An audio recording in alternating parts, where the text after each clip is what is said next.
Hey guys, welcome back to another Word for Game podcast. I'm joined by my buddies here, Carrie Mugo. You had a name change. I have to remember that. How are you?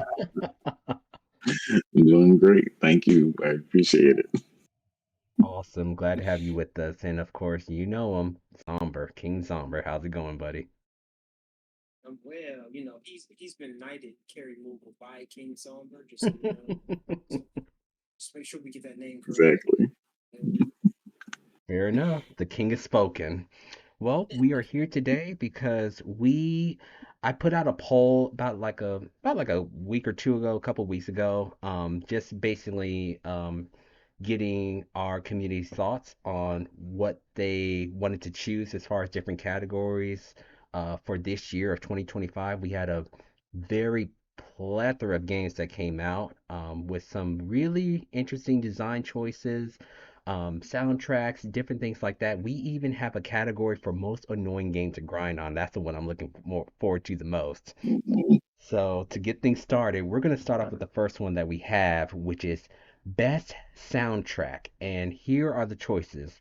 So for Best Soundtrack, we have Mario Kart World, Silk Song, Metroid Prime 4, Once Upon a Katamari, Pac-Man World 2 Repack, and Pokemon Legends ZA.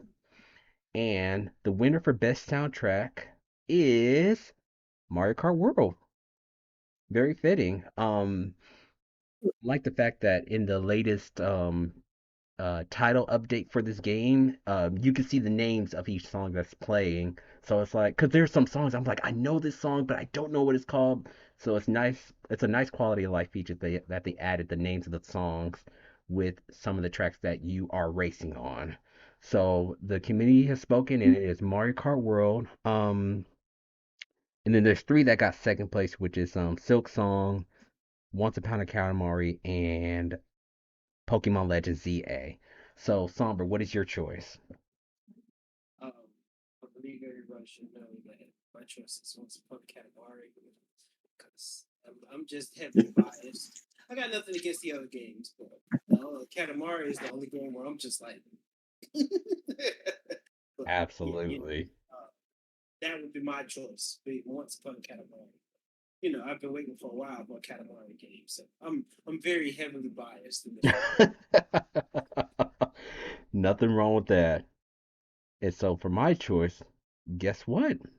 You might be shocked about this one, but mine is also Once Upon a Katamari. That Ooh, that theme song, oh my goodness. That is a bop. And I was watching Bandai Namco stream this game for like an hour and so minutes or whatnot, and every course that they did, every song was just a really nice bop, a nice beat. I don't know what those people were saying, but my goodness, it is a Mhm. jam. Every song that they played, and I was like, I want to see if they have like some sort of like album because every song that they played was amazing, amazing. Nothing against the rest of the category. Mario Kart World has some fantastic music on there too. But Once Upon a Katamari definitely is my choice for this year's best soundtrack. It is amazing, and it has that wacky vibe to it, but it has such a cool beat with each level that you play in.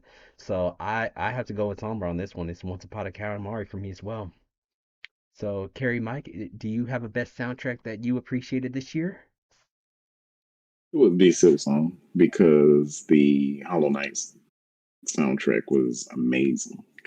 So Silksong, it continued in the same path, but Once Upon a Katamari is the close second because they have that neo disco vibe Mm-hmm. to it. And they still have that same style from the PS2, but it would be Silksong for me. Okay. All of these are winners, Yes, really, but I definitely Silksong. see that. Yeah. Got a couple votes for Silk Song, so yeah, I can see that being a good vibe too. I haven't heard much Silk Song, and eventually I will get into playing Hollow Knight and Silk Song, but that's why I put it on here because I know a lot of people have appreciation for this game. So, all right, well that was best soundtrack. Now we're gonna move on to the best visuals, And here are the choices for this one. We have Kirby Air Riders, Metroid Prime 4, Silk Song, Hyrule Warriors Age of Imprisonment, and Mario Kart World. And the winner for Best Visuals is Metroid Prime 4. I haven't played this game Mm, personally, but we have some in our community who've posted pictures of some of the sites that they've seen in this game, and it looks absolutely breathtaking. I was like, oh my goodness. Despite what everybody feels about the story, it is universally acknowledged that this is probably the best looking game, like visually, art direction, and everything. Metroid Prime 4 is one of the best art directions for pretty much this whole entire year. So yeah, it barely won because the second place is Kirby Air Riders and third place is Silk Song. So those are your top three. mm. So, but my best Metroid would have took it for me. Metroid's for you. Hmm. Oh, have you Because played I it? didn't even recognize. No, just looked at video and others playing and streaming it, and I didn't even realize that I was looking at Metroid until because the even the facial expressions with companions that are traveling with Samus and the interactions, and they bumped it up. They stepped up the quality a whole lot. It was always a good looking series, but this one takes it by far easily. Yeah, some of those places, like I remember there was like this one level, I guess it's like an ice area, and people who played it, they said that it feels like you're very like isolated and something big is gonna happen. So as you're traveling deeper into this like ice cavern and everything, and then the music kind of revamps, it's like, oh, something's gonna happen. And then that situation does happen. They said the whole that whole scenario that took place was absolutely cinema because everything from the looks, from the graphics, even the textures, going through the stage, it looked absolutely amazing. So yeah, I can see why people have an appreciation for the visuals of Metroid Prime 4. Yep. And So so, wholehearted agreement. go ahead. Metro Prime 4 is absolutely stunning.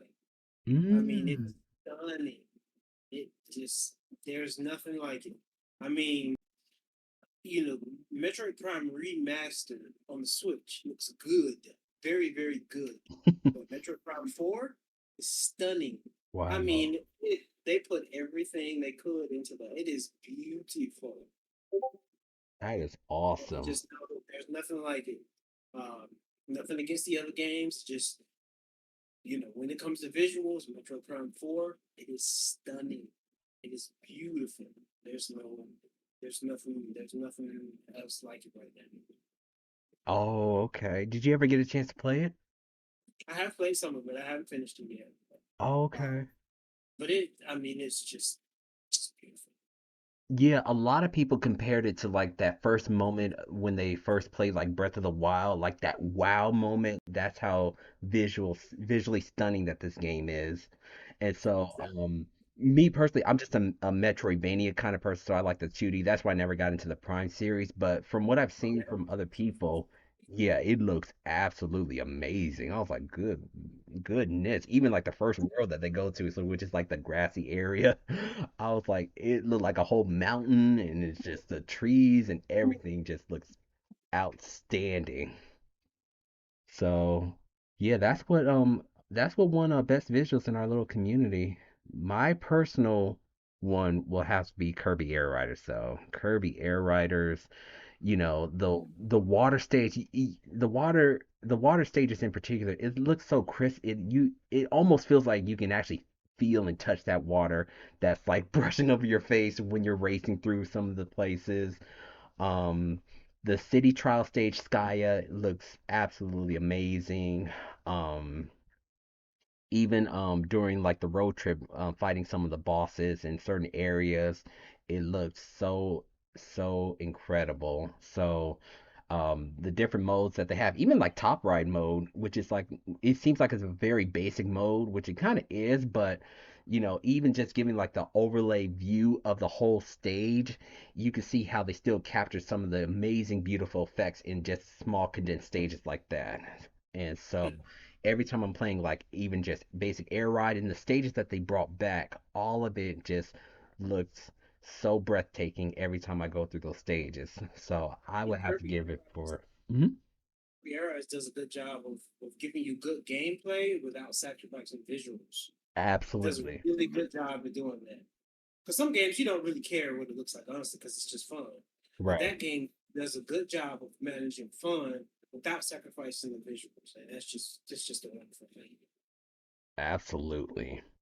And I know Carrie Mugo, you mentioned Silk Song. Did you have any thoughts about the visuals in that game? It they're impressive, Hmm. and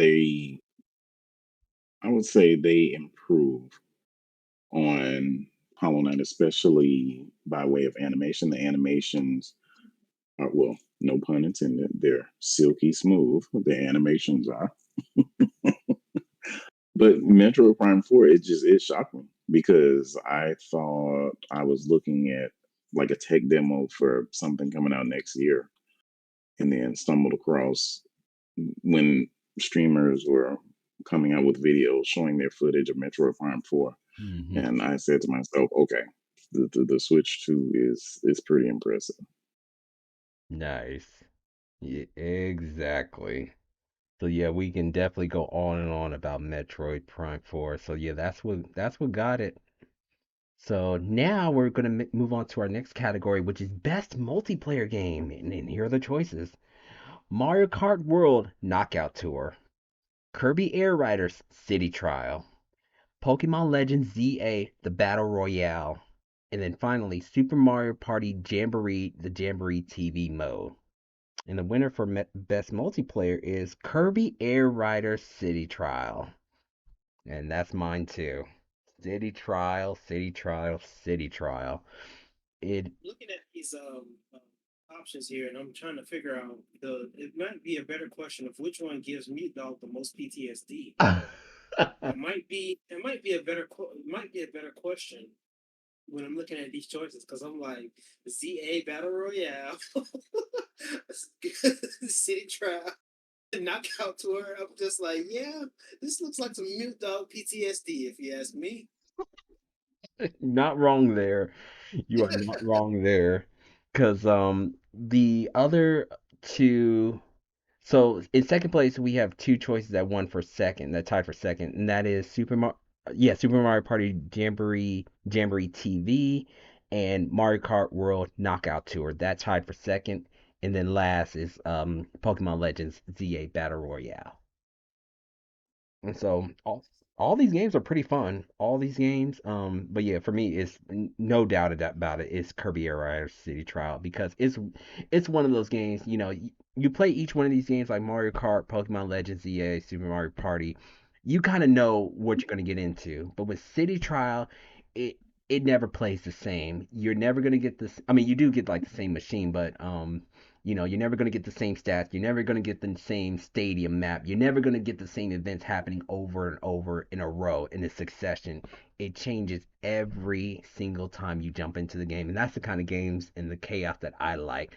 That it changes every single time you jump in this game. You don't know what's going to happen. You can even be the best of the best in this game, but sometimes these modes will throw a curveball at you that you didn't see coming. So,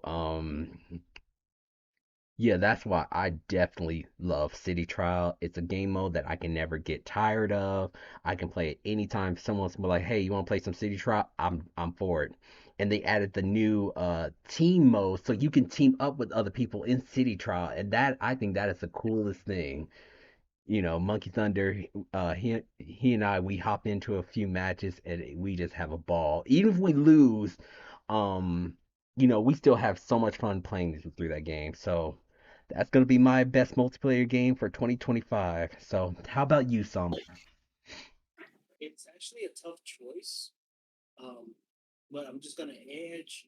I'm only gonna edge the winner just because it's been out longer. I'm gonna say Knockout Tour Mario Kart.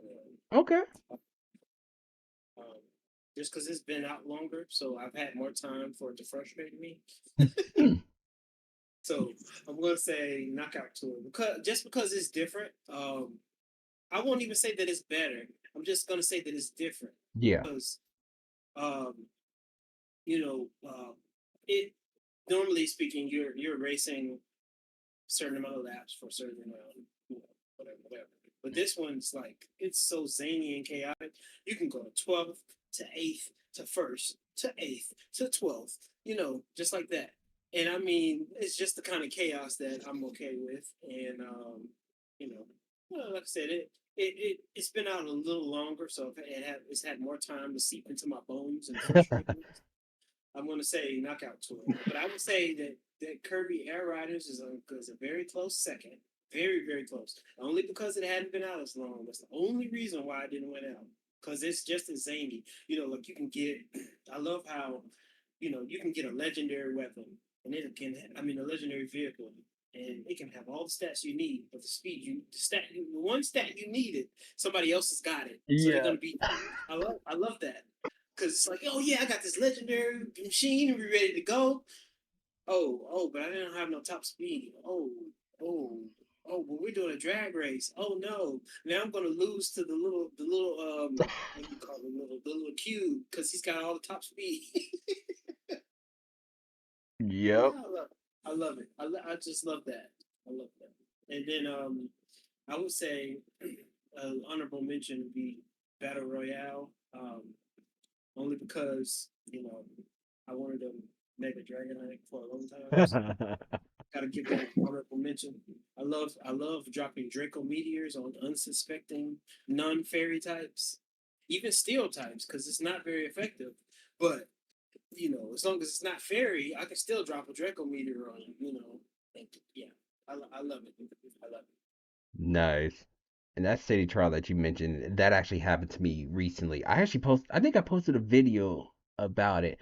So I got the legendary machine, the Leo, which is like a lion. It's like a mechanical lion.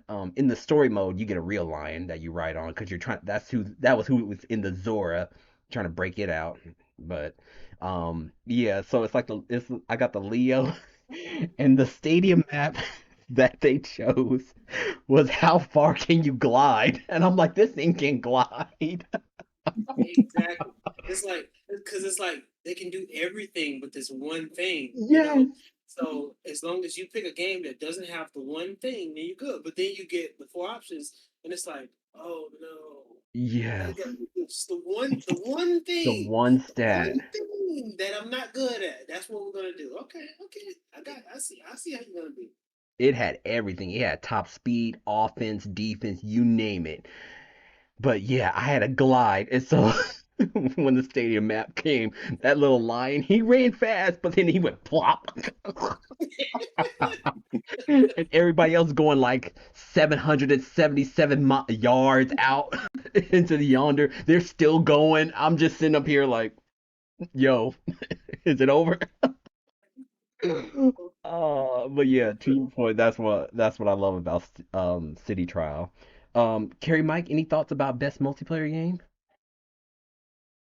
I would have to give it to Knockout Tour because we played that Hmm. during the unboxing, and that was a lot of fun. That was a new spin on multiplayer in Mario Kart, and it was fast paced. It keeps it going. It's like this smooth single thread, single threaded race with different dimensions to it. So I would give it to Knockout Tour. Nice. And they recently did an update to where when you're doing Knockout Tour, they made the transition even better. So it actually looks a lot better than when it originally did because before it was like kind of like a straight line. But what they did was that they added some more like turns, some more scenery as you're transitioning into the next area. So they did a really good job in that. All right, so now we're gonna get into the best game mechanic. Ooh, and this one was juicy. All right, so the best gaming mechanic we have, and these are the choices: breaking stuff from Donkey Kong Bonanza, the diagonal pogo jumps from Silk Song, Mega Evolutions from Pokemon Legends ZA, Scanning from Metroid Prime 4, gadgets from Sonic Racing Cross Worlds, and then finally the items from Once Upon a Katamari. And the one that just swept this whole category was breaking stuff from Donkey Kong Bonanza. It swept it. Yeah, it has to. It did. And actually, just one person chose Mega Evolutions from Pokemon Legends EA, which I am glad that they brought back Mega Evolutions because out of all of like the Pokemon games, I always really enjoyed Pokemon Mega Evolutions in the Pokemon series. But yeah, back to breaking stuff though, man. I don't know what it is. I don't know how the developers came up with this, but there is something so therapeutic about seeing this bright, beautiful crystal, and you're like, I can actually smash this thing to smithereens. And it Hmm. turns to gold, and you just dig and go further, breaking rocks, grabbing rocks, hurling bombs, and you can just go as deep and crazy as you want. And if you add Pauline in co-op mode, she can make like a whole other area where she just clears Yeah, you can everything stick a out. dynamite in two-player mode. Yes, That's man, it's absolute destruction. yeah, But it's yeah, so. I agree with Go ahead. this. I agree with this. The first hour of the game, I spent just breaking stuff. I was just about punching everything all around, and then I'll bring it to later on to the future of the game. So like when there was a stage where there's some stage where you have to find bananas, sure, Yeah. but when there was a stage where it was like break stuff, it was like, yes, yes, this is what I wanted. It's so great, so great. Where it's like you got to break this, break stuff by this certain amount of time. Oh, Mhm. it's so satisfying. It's just great. It's just so great. I don't know how they made it as good as they did, but man, it's like you get to channel your inner kid. You're like, man, I just get to break Yes. stuff. I get to break everything, everywhere, all the time. It's so great. And then it's like, oh, I can't break that yet. Let me power up. Oh, okay, now I'm gonna break that. Thank you very much. There was nothing that I cannot break. Thank you very much. That's I just right. love it. I love it.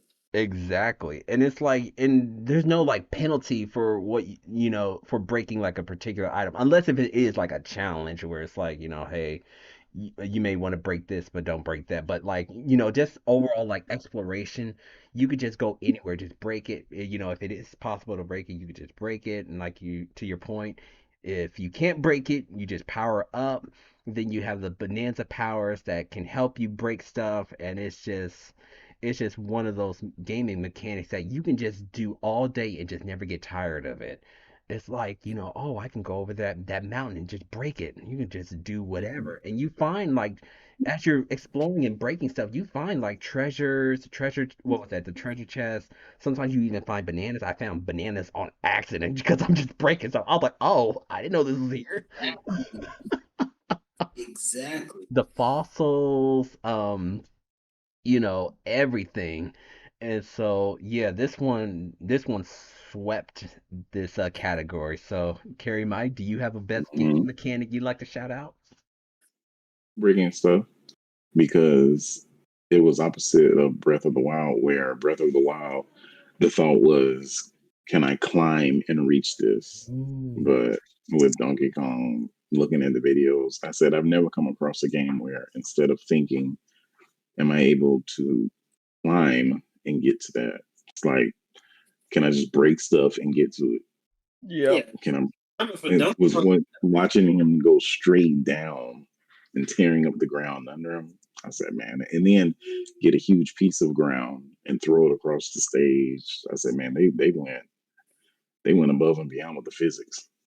oh yeah, like that one stage where they put you basically in a pit and you just have to break stuff till you get somewhere. It's just great because like to carry Mughals point, in Breath of the Wild you're climbing, but that's nothing to DK. Like they make sure that that he's a primate. He doesn't have any issues with climbing. He can climb anywhere, anytime, but he has to actually think like, oh, let me see how much I can break until I can get to where I can go. Let me see if I can find these things. Oh, it's just great. Absolutely. And even while playing Donkey Kong Bonanza, because I guess since I've been playing Mario for so long, I try to think of it for some, I don't know why I did this during my gameplay. I try to think of it through Mario's perspective, but then I'm like, wait a second, I'm Donkey Kong. I can just break it. Why don't I just go over there and break it? I'm sitting up there trying to platform and try to maneuver around to try to get this one Bananium gem, and I was like, wait a second, I'm Donkey Kong. I can just go over there and just destroy this thing. And I'm like, oh, I'm playing this like a Mario game. So it was something that I had to get used to over time, but eventually I learned how to just pretty much destroy everything. Try to like cheat the game by using certain Kong abilities or whatnot. But yeah, it is such an awesome gaming mechanic. For sure. And of course, all these mechanics in these games are amazing, especially like gadgets and Sonic Racing Crossworld. It totally changed the way you play the game. So just a special shout out for that one. All right. So moving on, we're gonna go back, or not go back, but we're gonna go to the next one which is best update or DLC. And here is the choices. It is Mega Dimensions from Pokemon Legends ZA, Emerald Rush from Donkey Kong Bonanza, Starcross World from Kirby and the Forgotten Land, the December title update 1.4 from Mario Kart World, Pack and Sonic from Pac-Man World 2 Repack, and crossover characters from Sonic Racing Cross World. And the one that won this category, oh, it was Mega Dimensions from Pokemon Legends ZA. That DLC in particular is tough. I'm not gonna lie, it is tough. Gosh, because they made it into like almost like a roguelike situation, and they introduced new megas.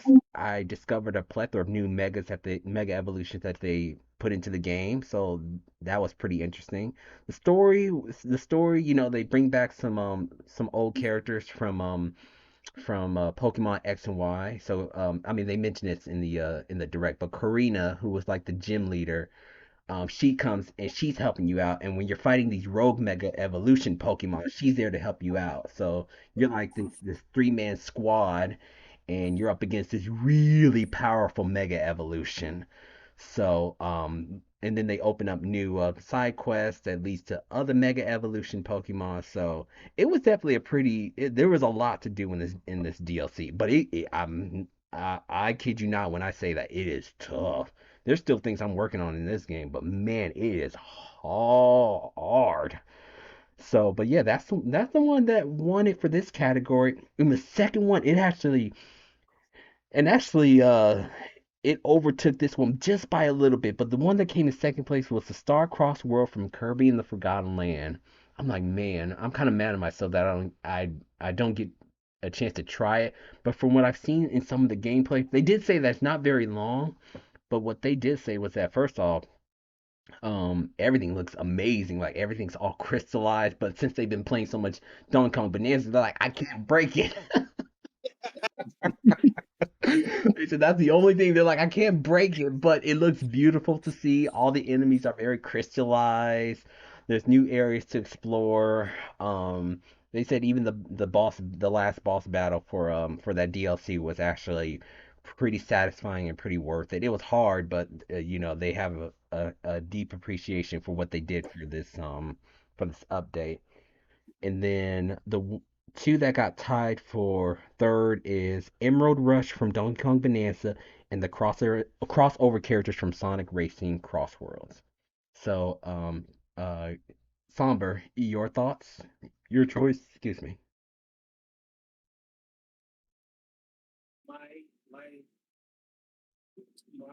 my personal philosophy is that I have to reward companies for giving me what I want. I asked for a Mega Excalibur and I got a Excalibur. So I gotta give it to Mega Dimensions. Um, I gotta give it because they gave me Mega Excalibur. That's what I wanted, and that's what I got. So I got nothing else to say. When they give me what I want, I got nothing else to say. It's got to be Mega Dimensions just because of Mega Excalibur. I don't care about anybody else. Well, there's some other ones that are pretty good. mean, I don't want to spoil them or anything, but um, yes, Mega Excalibur. Oh, I love it. I love it. And not only that, but he's gonna break the meta. I'm pretty sure.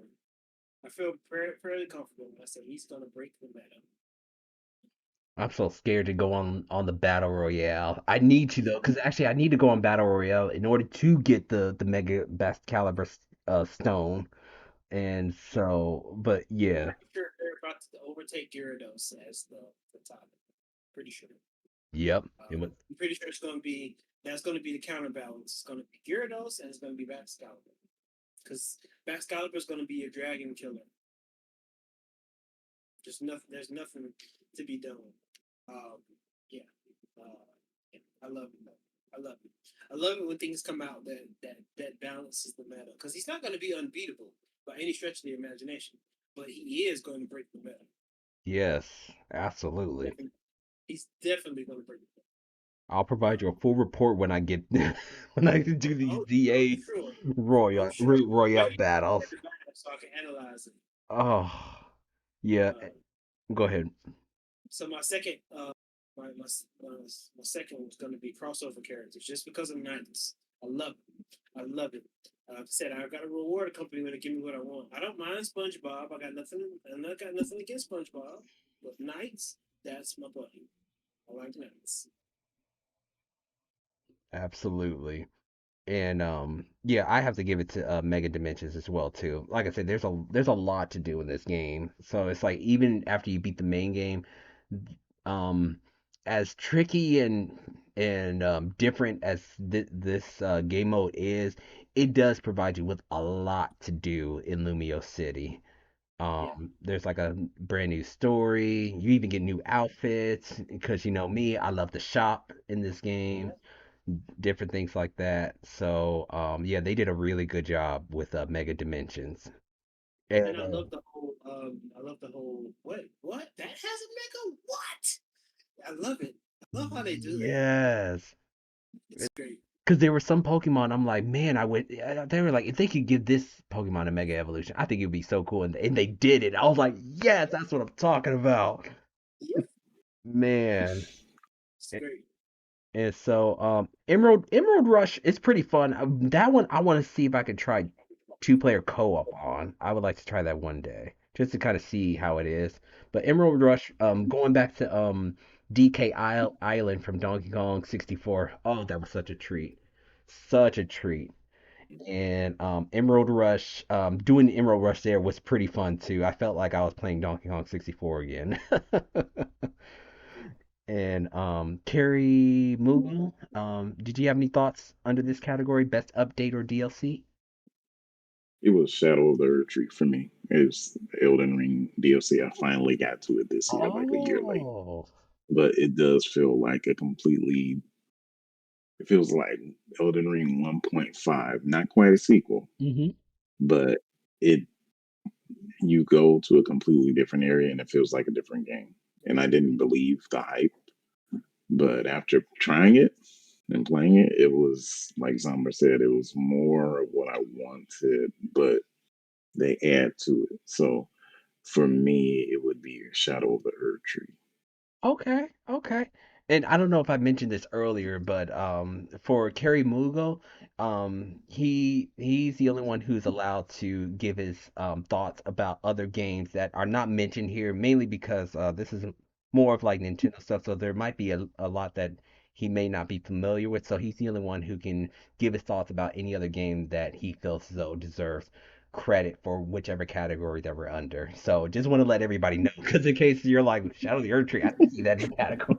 That's why we're doing it in this format. Yeah, So we give them a slight pass. yeah, we We give let Right, you them gave me a slide pass. this. a so awesome. So the next one that I have here is best remake or remastered, and here are the categories. We have Xenoblade Chronicles X, the definitive edition. Final Fantasy Tactics, the Ivalice Chronicles. Super Mario Galaxy 1 and 2. Metal Gear Solid Delta, and then finally Pac-Man World 2 Repack. And the one that won this category is, wow, Super Mario Galaxy 1 and 2. Yep. I haven't Mhm. picked up two just yet. I want to, but I'm glad that they brought back at least Super Mario Galaxy 2 because Super Mario Galaxy 1 was on the what was that, the 3D All Stars game that they came out a couple years ago on the Switch 1. So seeing Galaxy 2 make a comeback is a really nice treat. And then second, the two games that tied for second was Xenoblade Chronicles X, the definitive edition, and Final Fantasy Tactics, the Eve Elise Chronicles. And the one that came in third is Metal Gear Solid Delta. So Hey, that's mine. That's my pick. I was actually gonna ask you, Carrie Muga, what was gonna be your pick? My Yeah, I pick. could have told you what he was gonna pick Metal already. Gear Solid Delta. Give us your Because thoughts the about that. yeah, the Unreal Engine, the Unreal taking it to the Unreal Engine, it makes it it's such a boost. Architecturally and design wise. Hmm. I saw the age of the game is not. We as gamers now super spoiled. We want big, large, vast areas, and so it doesn't have that. But the level of detail with the Unreal Engine is still it's top notch. That's my remake or remaster of this year easily. Nice. Nice. I figured I'd include that because I thought had a feeling you would have an appreciation for that. Because I remember you were sharing like certain screenshots of that game in Discord too. So I was like, you know what, let me go ahead and add that in for him. He used to have a running joke that he would sing Snake Eater to his children before they went to sleep at What? night. The song from that game. It's That great. is I'm gonna fantastic. try that tonight and see how it goes. But the runner up is Pac-Man World 2 Repack. That was when I played that with me. That was something. Like the voice acting, it was impressive. I liked it a lot. This is a Yeah. really tough category Yes. So because I already know what he's gonna be. Well, you can go ahead. you already know what I'm gonna pick. What do you think I'm gonna pick? There's not even a when I'm looking at these options. It if you didn't pick Pac-Man, it'd have to be Xenoblade. You're right. You're absolutely I right. already know. Xenoblade Chronicles X, the definitive edition. Whoo-wee. I thought this game would never see the light of day ever again. I thought it would never see the light of day.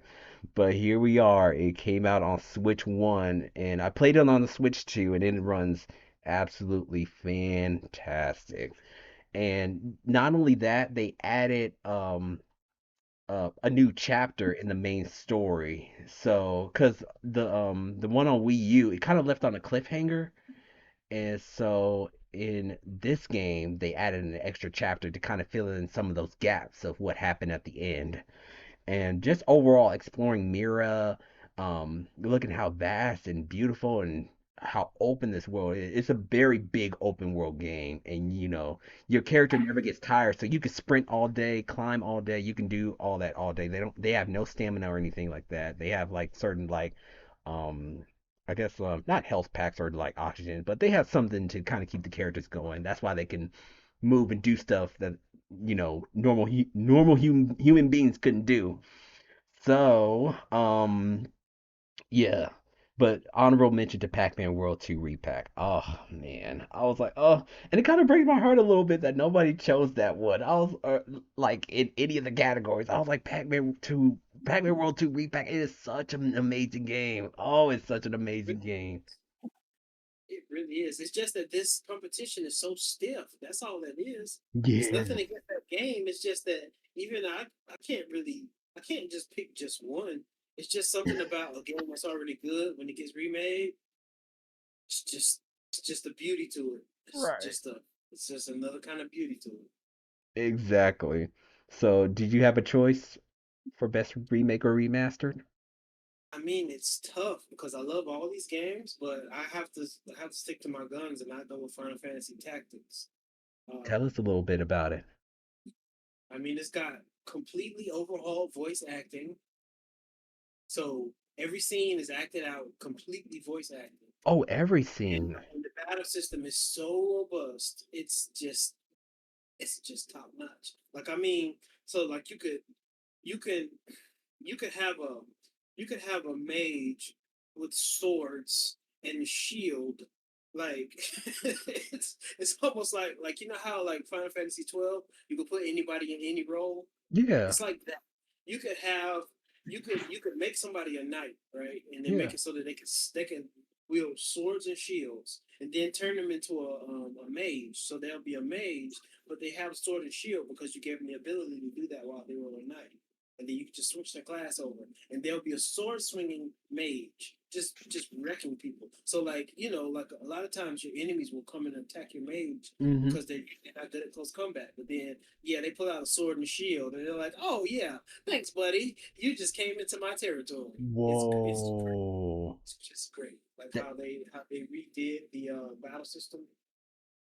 Yeah, it's great. that There's no is cool. there's no there's no comparison for me.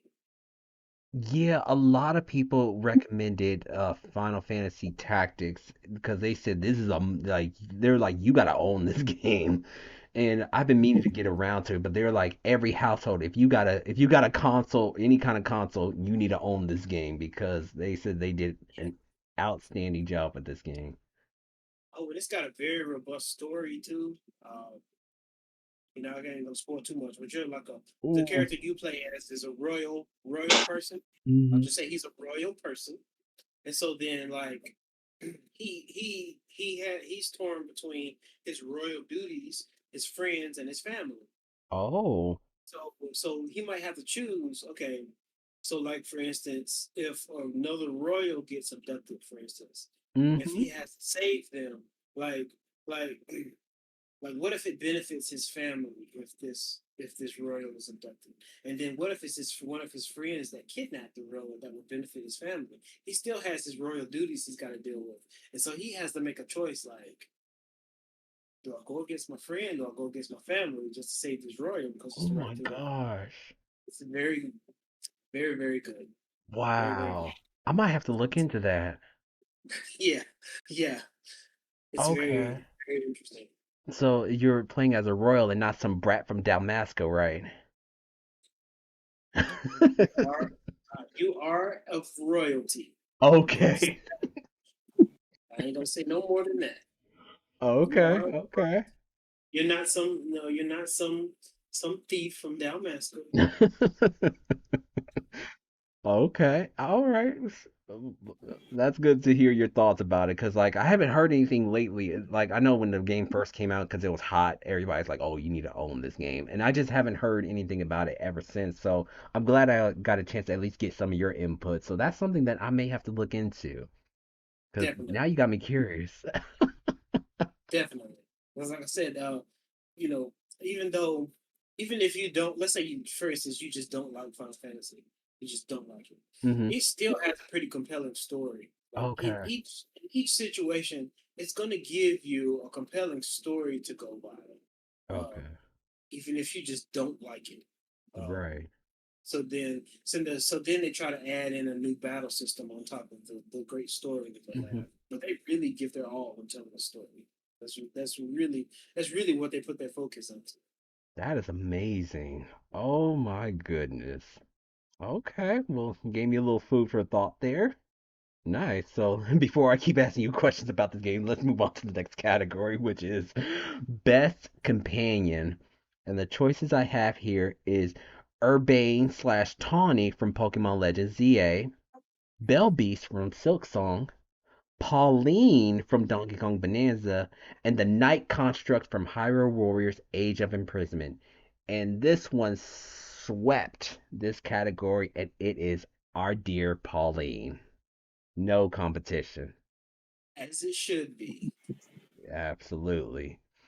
Pauline, I mean, her singing, her even like her nightly talks with Donkey Kong, like every time you go to like one of those inns, I always make sure I made an inn because I like those interactions that she be talking to Donkey Kong, whether if it's about the place. Her grandma, that was an interesting fact that her grandma was the one who taught her to sing and she talked about her. So I'm like, who's your grandma? And some people was giving a theory saying like you know how like Cranky Kong is the Donkey Kong from like the old arcade games. They were saying that Pauline is her grandmother, and so it's some theories like that that's just going around there, but it's nothing definite just yet. But yeah, Pauline, she's always there to help Donkey Kong, with her singing, and even the villains who play their role in the games, they know how powerful Pauline's singing is. And then even the reveal, I won't spoil it here, but the reveal of that character knew how powerful Pauline's singing is. Yep. So she was definitely one of the best companions to have. And like I said, even in playing in a co-op where she's basically like a walking stick of dynamite. Oh my goodness. It is just so cool just to have her around. And the category or the choice that got second place was the Bell Beast from Silk Song. I'm not sure exactly how they work because when I was watching it, it's kind of like it almost looked like they kind of teleport you from place to place. I'm not sure. Carrie Mughal, are you familiar with the Bell Beast from Silk Song? It's similar to Hollow Knight. I think yes,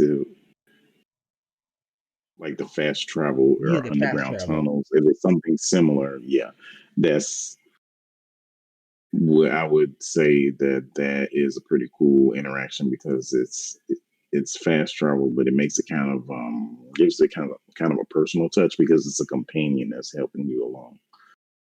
So I'm Right, familiar with the one in Hollow Very, Knight. very I'm helpful. sure it's pretty similar in Silk Song.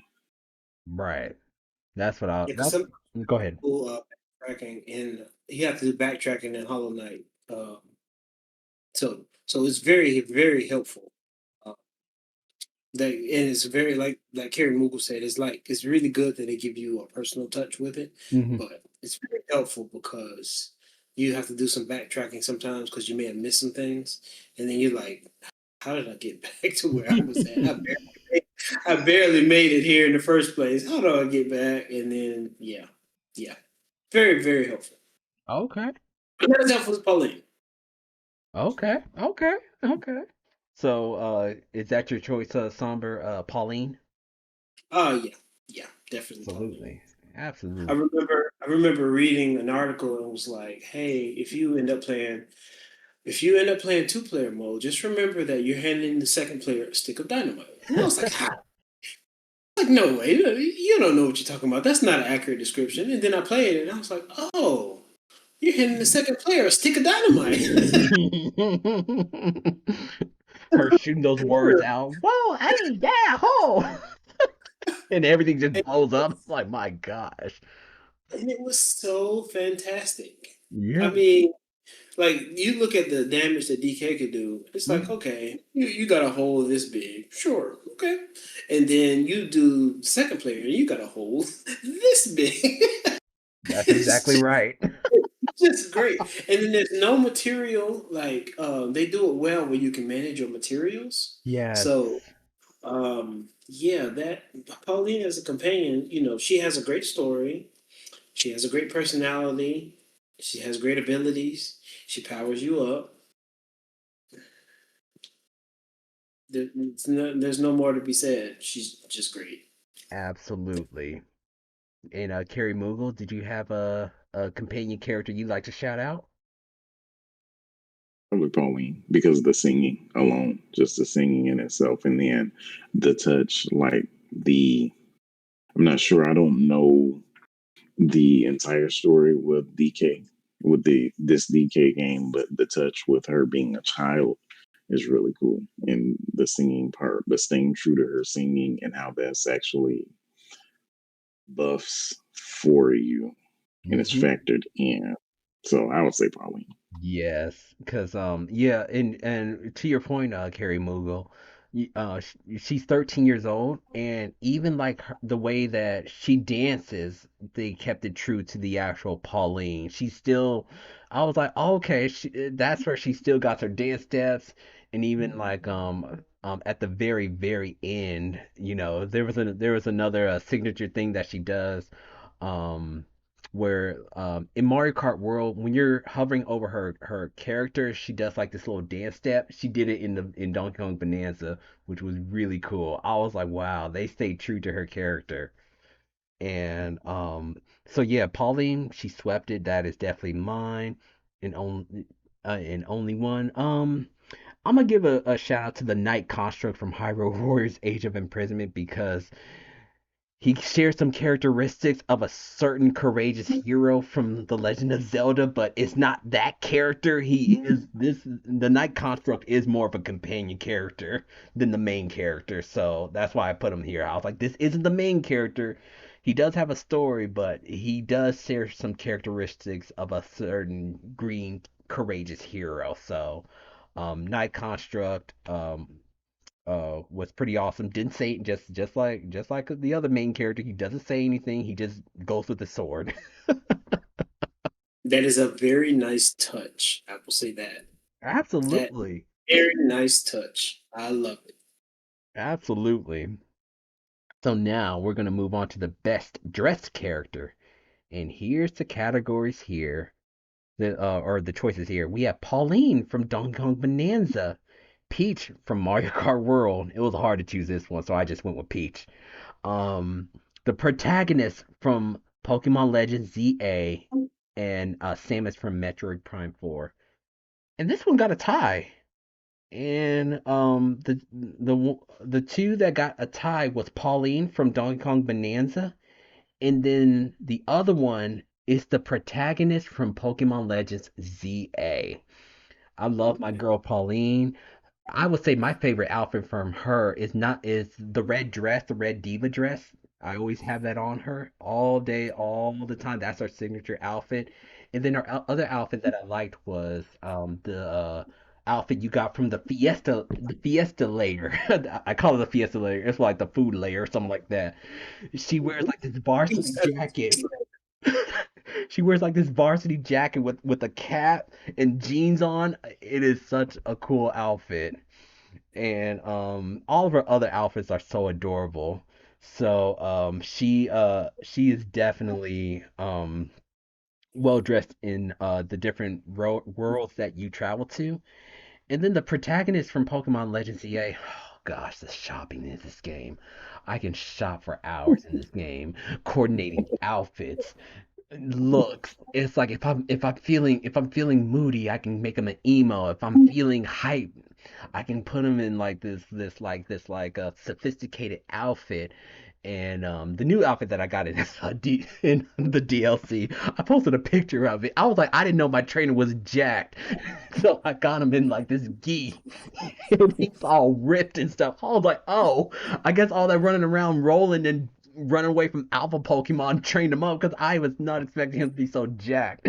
I thought it was funny, so I got him in this gi and I got him in this hairstyle, and it's so cool how you could just coordinate the outfits and even like the basic outfit that you get when you first boot up the game. It is really nice. You get a fedora, you get like this green varsity jacket with like some um I don't know if they're jeans or what, but they're like these sophisticated pants and these shoes. I was like, this is a pretty cool outfit. And the area Lumio City, I guess it's Paris, France that this taking place from. They said that yeah, the shops out there they are very iconic, so they actually did the shops right in this game. Cause I'm like, you can have a trench, you can. It's like you're sitting up here fighting for your life, like literally for your life, because you get hurt enough times, you get a blood filter, so you can be fighting for your life against these alpha Pokemon. But yeah, you can look so good doing it. You can wear this trench coat with like this beret, and I mean, there's so much you can do with your character design in this game. So yeah, like I said, Pauline is my darling. I love her to death, but even I have to go with the protagonist from Pokemon Legends EA. That's gonna be my choice right there. Somber, That's a problem. do you For me, have a it's a choice? toss up. For me, it's a toss up. I'm going to have to say,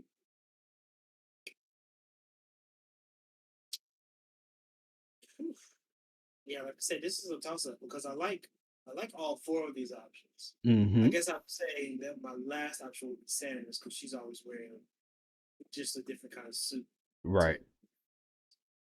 too. Um, I would have to say, I would have to say the protagonist will be third, Okay. and then it'd be a tie between Peach and Pauline because they have so many outfits. So toss up. I mean, if I gotta give the edge, I get slight edge to Peach just because she's my favorite. Mm-hmm. Because when You caught a I was like, peach. yes, you caught a Peach. That's my favorite. I love it. But I guess Pauline, she's fine too. Yeah, that's what I said. I was like, Pauline's my darling, but the protagonist from Pokemon Legends EA, oh, those outfits, man. Oh yeah. Man, and you know me, I love shopping in video games. It's like I remember I spent like over like hours. I spent just going to one part of the Lumio City. I'm like, what does this outlet mall have? What does this mall have? Just I was like, the Pokemon they can wait. What does this outfit have? I'm like, what does this mall have? I'm like, oh, Much about the Pokemon. What these clothes got going on? exactly. Whew. And Carrie Mugo, did you have any thoughts of the best dressed character? Yeah, it's a tie between Peach with her outfits. I've seen them in video footage or screenshots. Peach, and then I've been playing One Piece Odyssey on the PS5, and so I have to give it to Oh. Sanji.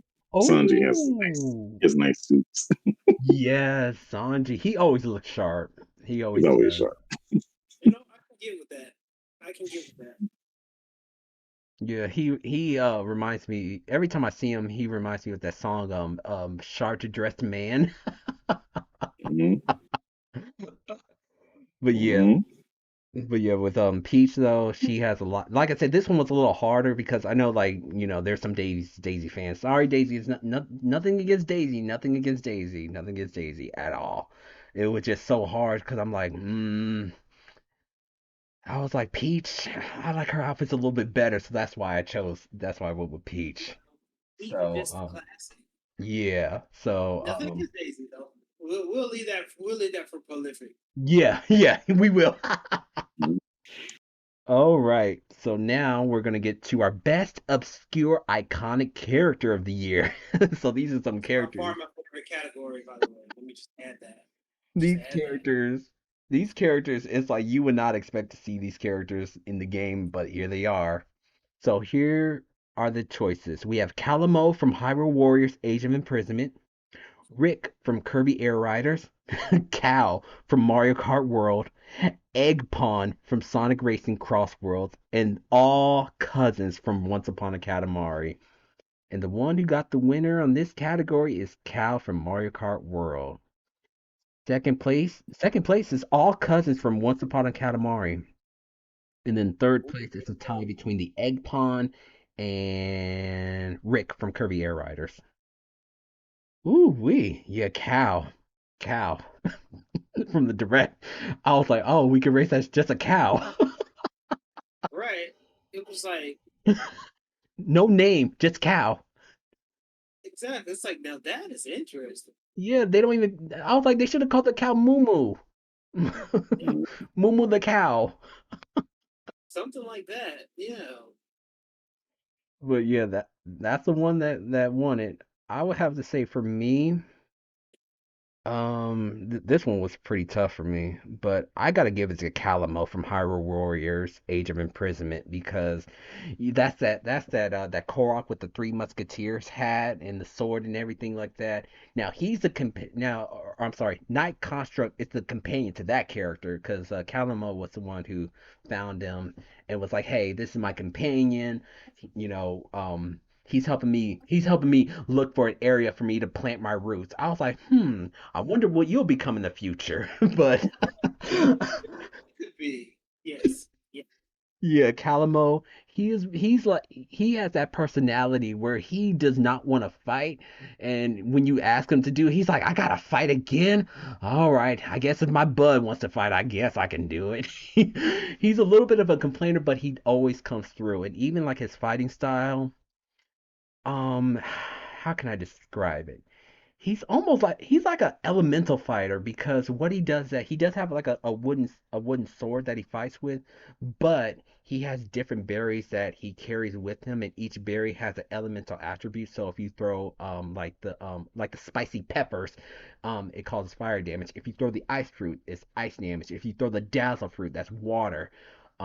He also has a Korok leaf where he has a cool combo where if you throw enough spicy peppers and you set the field on fire and you use the Korok leaf to keep blowing it, he creates a fire tornado. And you can throw a little bit of a ice fruit in there, so it creates an ice fire tornado and it just rips across the field. It is so cool. And so Calamo, he was just so fun. Like every time they had him in a cutscene or whatever, where he's like, "Hey, I saw you need, my bud here said you needed some help. We're here to help you." They're like, "Oh, good. There's an army of bokoblins over here on the far in east of the side." And they're like, he's like, "Whoa, whoa, whoa! I just said we do you need help right now. I didn't say anything about fighting." And they're like, "But they're gonna destroy the village. Let's go." He's like, "Oh, fine, I'll go." He has just that kind of personality. So Yeah. I love Calamo. So Carrie Mike, do you have an obscure character that you would like to shout out? Cal. Is Oh. because I looked at the direct and I thought it was I thought it was a joke at first, but it's like that's good though. It's just like it is a straight up Cal. This Just Cal. Just Cal. How about you, Somber?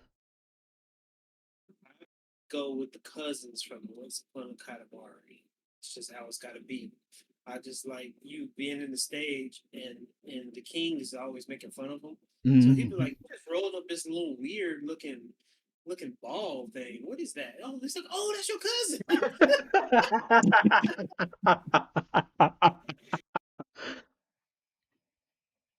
And then he'd be like, "Oh, so get out of the way next time, and then maybe this won't happen again." Oh my gosh. It's just great. That's just great because you roll up, you like, what is that little weird looking thing? And then the king is like, oh, that's your cousin. It's just great. It's just great because there's like it's comedy all over each cousin, like in Oh. their appearance. He makes fun of all their appearances. He calls one a strawberry. So yeah, whatever they look like, he's like, what is that little weird thing you just rolled up? Oh, that's another girl in your cousins. It's Oh my goodness. And I love the fact that you can actually wear them as like skins for the prince. exact. I remember I saw one cousin, he had like a sombrero and he was riding a horse. I'm like, what on earth? Oh yeah, there's something like 60, 30 to 60 cousins. I think you can unlock in each Oh in the wow. game. Because Okay. like each stage has like three, but you can play like there's a each stage like there's a get to a certain size, and then there's a get to that certain size in a certain amount of time, and then there's sometimes there's like a challenge stage, and each one of those has like three cousins you can unlock. So if you do that over every stage, that's something like some upwards of 30 to 60 different cousins you can unlock. So I Oh haven't even wow. unlocked them all, and I've almost completed the game, but I still haven't unlocked them all. That's cool. Yeah. I remember the time the little bit that we played, yeah, I do remember that. There'll be something weird. He's like, "What's this you wrote up as your cousin?" I'm like, "What?" It's And great. that's why I have it under the most obscure iconic character. 'Cause I'm like, that is a bit bizarre. That you just rolling all this stuff and then come to find out it's your cousin. I'm like, hmm. Gotta do a little head turner for that one. Exactly. So okay. So now we're gonna get into the most disappointing game. And here are the choices here. We have Switch to Welcome Tour, Mario Kart World. I put it on here mainly because this isn't how I feel, but a lot of people say like, "Oh, this game is a failure. This game is dead. This game is whatever." So it was one of those situations where it's like, is it just me that just only likes this game? So I put it under here just to see what other people thought. Okay, just gauge people's interest. I like that. Yeah. And then we have Fire Emblem Shadows. Oh God. Monster Hunter Wild. It had a strong start and then all of a sudden it dropped. I'm like, what happened? That's another reason why I had it on here. And then lastly, we have Dragon Drive. But the one that got the overwhelming vote was Switch to Welcome Tour. I actually agree. I'm like, that should have came with the system. That should have been a boxed game system, like Wii Sports or something. Because when I saw it and you got to take quizzes, I was like, oh, you already lost me. I gotta take a quiz. Oh, you lost me. I'm uninterested. Well, the thing here is like, okay, like you said, it should have came with the system. There's number one. But the Hmm. second thing is, like, what are we trying to do here? That's what I don't get. Like, what were you trying to do? Like, even if I don't understand, at least I saw what you were trying to do. But here, I Yeah. don't like it. I don't get it. I didn't see what you were trying to do. But hey, there's something for somebody, for everybody, I guess. Somebody's got to like it. Just not me. Right. And a close second was Dragon Drive. I remember a couple people in our server talked about this game. They were like, "Yeah, at first the game, it was like they were trying to get used to it. They were trying to like it, but at the end of the day, they were like, it's not for me." It's Yeah, like, I kind of saw that from the beginning, so I was never really disappointed. I didn't have any hopes for it, so yeah, same here. disappointed because I didn't hope for anything. I mean, I understand, and I'm sorry that they felt that way, but yeah, I never had much hope for that. It was just probably just meant to be something a little different. Nintendo's always been good at trying different things, and sometimes it just don't work. No problem. Just keep Exactly. trying different stuff, and sometimes it'll work, sometimes it won't. This just happens to be a loser. Exactly. So, the votes here I definitely agree with for sure. Just me personally, I have to choose Fire Emblem Shadows. Oh, I love Fire Emblem games, but this is why I don't like mobile Nintendo multiplayer games. I don't like it because I don't know why they choose this as a gaming mechanic, but I hate it when the game plays for you. That's what Fire Emblem Shadow does. It's like, oh, they try to make it like a whole like what's that game called? Among Us, where it's like you're trying to figure out who's like the yeah. Here it's like you're trying to figure out who the betrayer is, but it's like you're fighting alongside the characters against these enemies, and you come against a boss character, and you have to pay attention to how everybody fights. And in theory, it sounds cool, but here's the thing: the game is just playing for you. You're just watching everything unfold, and then it's like when it's time to choose it, it's like, yeah, click. You're wrong. I'm like, what? Game over. What? It's like nothing. Like they have like little dialogues here and there, and the characters look interesting, but the game just kind of just plays for you, and you're just like, you just press a button, or you just tap the screen on who you think it is, and that's it. I'm like, what in the world? You don't fight. You don't sit up there and try to move the pieces or move the people to attack. You don't tap nothing. You don't do anything. You just watch it. And it's like, okay, fight's over. So from what you observe, who do you think the betrayer is just based on how they fight? Because some characters, if they do just a little bit more damage, it's possible that they could be a betrayer. And it's like, hmm, yeah, Mm. that's just not my cup of tea. Not mine. Somber, do you have one?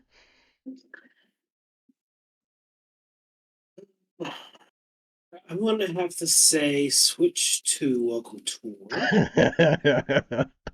Sorry, switch to welcome tour. Just don't get, just don't get the vision. Like, like I was saying. So with Dragon Drive and Fire Emblem Shadows, yes, they are disappointing, right? Hmm. But I just understand what they were trying to do. It just Hmm. didn't work. So, you know, it's like if you make a dish and it don't turn out right, Hmm. it might still be kind of edible. You know what I mean? Like like I understand that it didn't come out right, Right. but I don't. But like, welcome switch to welcome to us. Like, I don't know what this is on my plate. I ain't eating that. I don't know what The that way to is. describe it. like I know what you was trying to make, and it just didn't turn out right. So we can, next time we can try again. We can do it better, and I'll go ahead and take care of this. What we got, fine, whatever. But I don't even know. I don't know what that is. Like, I don't know what. I don't know what you're trying to do. So I can't. I can't. I can't help. I can't help you. I don't even know what you were trying to do. So Right. I'm sorry. How about for you, Carrie Mughal? Most disappointing game? It's always Madden. Man. Yes. Yes. It's That's what I. always Madden, That's what I no matter wanted. what. It's That's always what I wanted to hear. But they got a new game mechanic, Kerry Moogle, where you can throw three passes in one play. Okay, you can throw three passes in one play, and no, they have a rewind button. You can throw the pass, Mhm. and then if it don't work out, you can just rewind and then try it again. Well, Carrie the Mughal. new the new the new character. The new character in the next Madden will be Cal. You'll be unstoppable. Team of cows, and they'll just be completely unstoppable. Be able to bring them down for nothing. I'm sorry. I'm sorry. It's always Madden. It's always. It is. It's terrible. Hmm. I can't Okay. disagree with You heard it here, folks. Madden. That's another one I Hmm. should have added on here, man. All right, next time. Next category is best racing game. Ooh. Here's the this is the year of category. the racing game too. It is. So we have Mario Kart World, Sonic Racing Cross Worlds, and Kirby Air Riders. And the one just by an inch that won this category, just by an inch, barely, was Mario Kart World. Ooh, that's a Barely. close one. I'm well. I don't know if you want to give your 2 cents first, or you want me to give my 2 cents first. You can Which start one? first. Okay, so my 2 cents on this is okay. Mario Kart World came out first, right? And it's purely racing. So that's what you're doing the entire time, no matter what. You're racing. Hmm. Even if you're battling, you're racing to get the most points. So that's the reason why I won, because it's a pure racing game. Um, so now I'm not knocking the other two games at all. Yeah. They're both very good games. However, so Sonic Racing, right? When you're in the festival and you're trying to get the most taps, racing is not as important as getting the taps. You see, so that's the reason why it would lose out. And same thing with Kirby. When you're playing City Trials, you're racing to get the best vehicles and the best stats, but you're not necessarily trying to come in first all the time. You might be battle royaling. You know what I mean? Yep. So that's the reason why it would lose, because it's not a pure racing game. Now, I'm not even going to say that it's a worse game. I'm not even going to say that. I'm just saying that Mario Kart World is purely a racing game. Whereas the others, they are well rounded games where you can do other things than race more efficiently, which could, in some circles, make them more fun. But Mario Kart, however, is the racing pure game. So that's my 2 cents. But I will defer to mute now. Okay. Um, you actually pretty much hit the nail right on the head. I was gonna say the same thing because actually, shockingly enough, that was actually my choice for this category, Mario Kart World. Simply for everything that you just said as a pure racing game. Because whenever I do go on Kirby Air Riders, I go there, of course, air ride mode and top ride mode. I think I even said this on streams. I was like, especially top ride mode, I'm like, I could do this all day. It is so addictive. It is fun. But whenever I think of Kirby Air Riders, I think of City Trial. And um, to what you just said earlier, you're racing against time, trying to get the best vehicle, the best stats that you can. And when you go into stadium, yeah, you might end up battling, you might end up fighting a boss, you might end up doing anything but racing.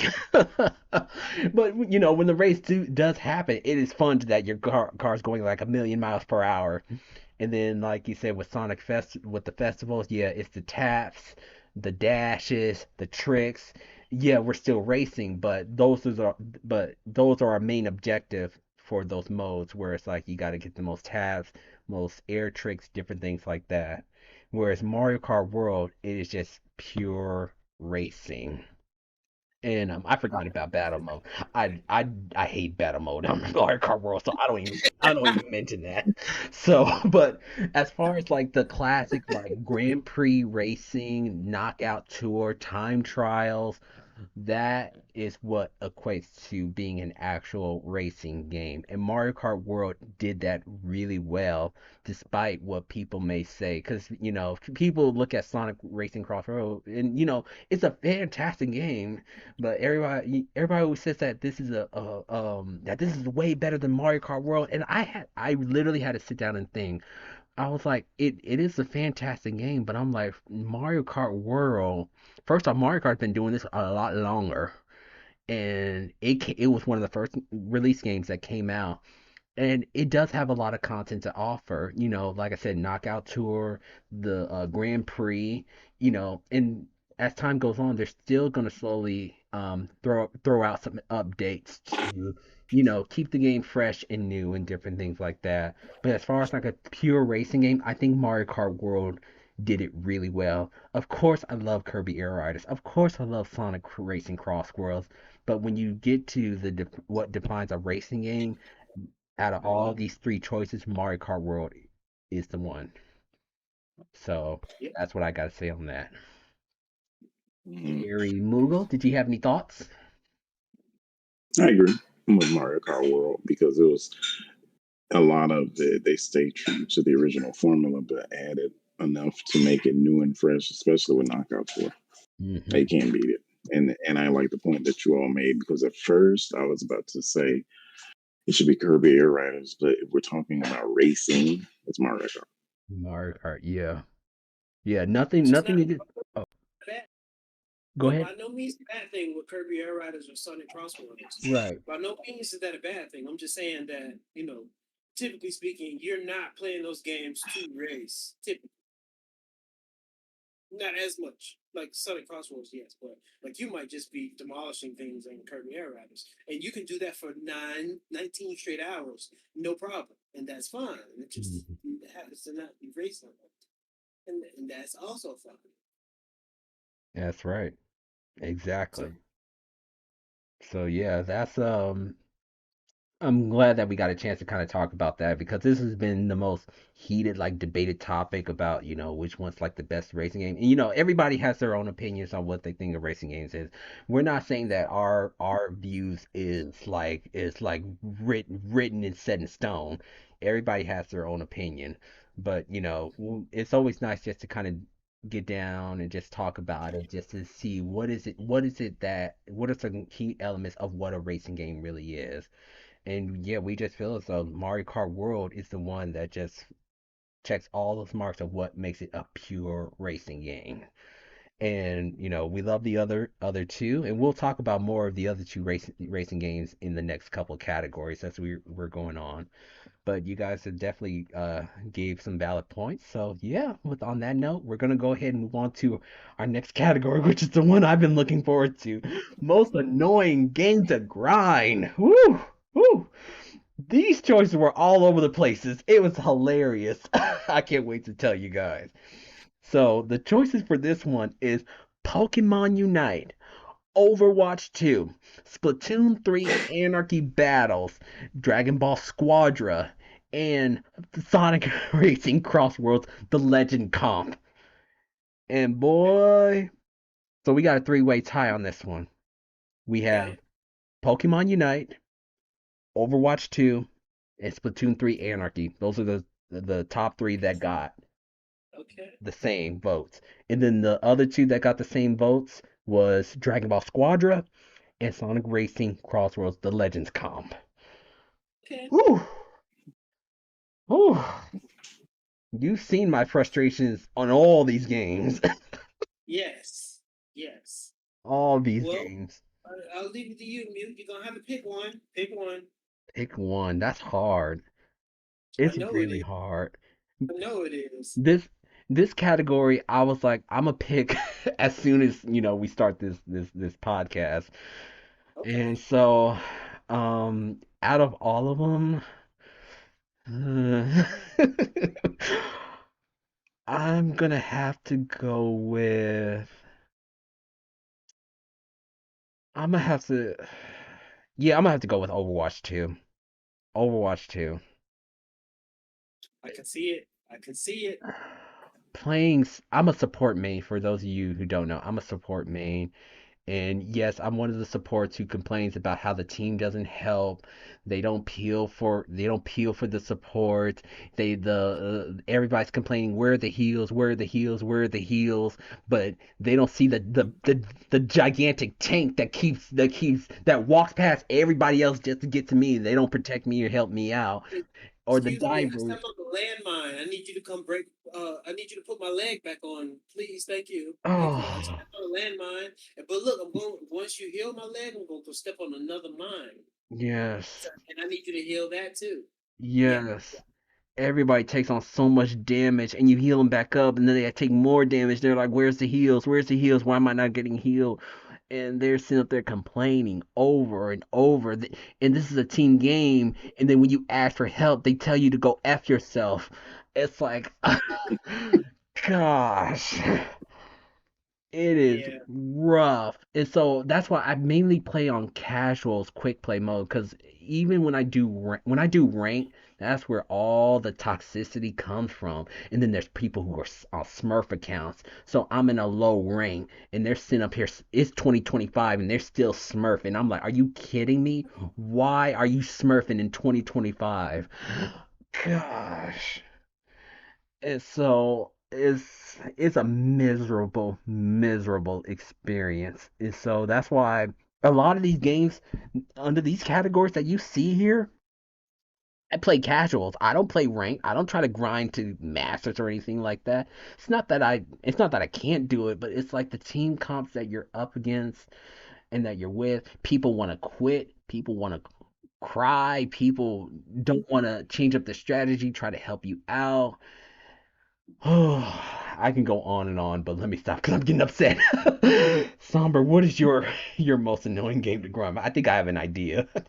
Okay. So before I start, I was going to say that this is another category that this could be instead of most annoying game to grind. It's going to be like which gives Mute Dog the most stress, or which of these games raises Mute Dog's blood pressure the most. Oh, Like if I was your doctor, which game would I be telling Mute Dog to stay away from?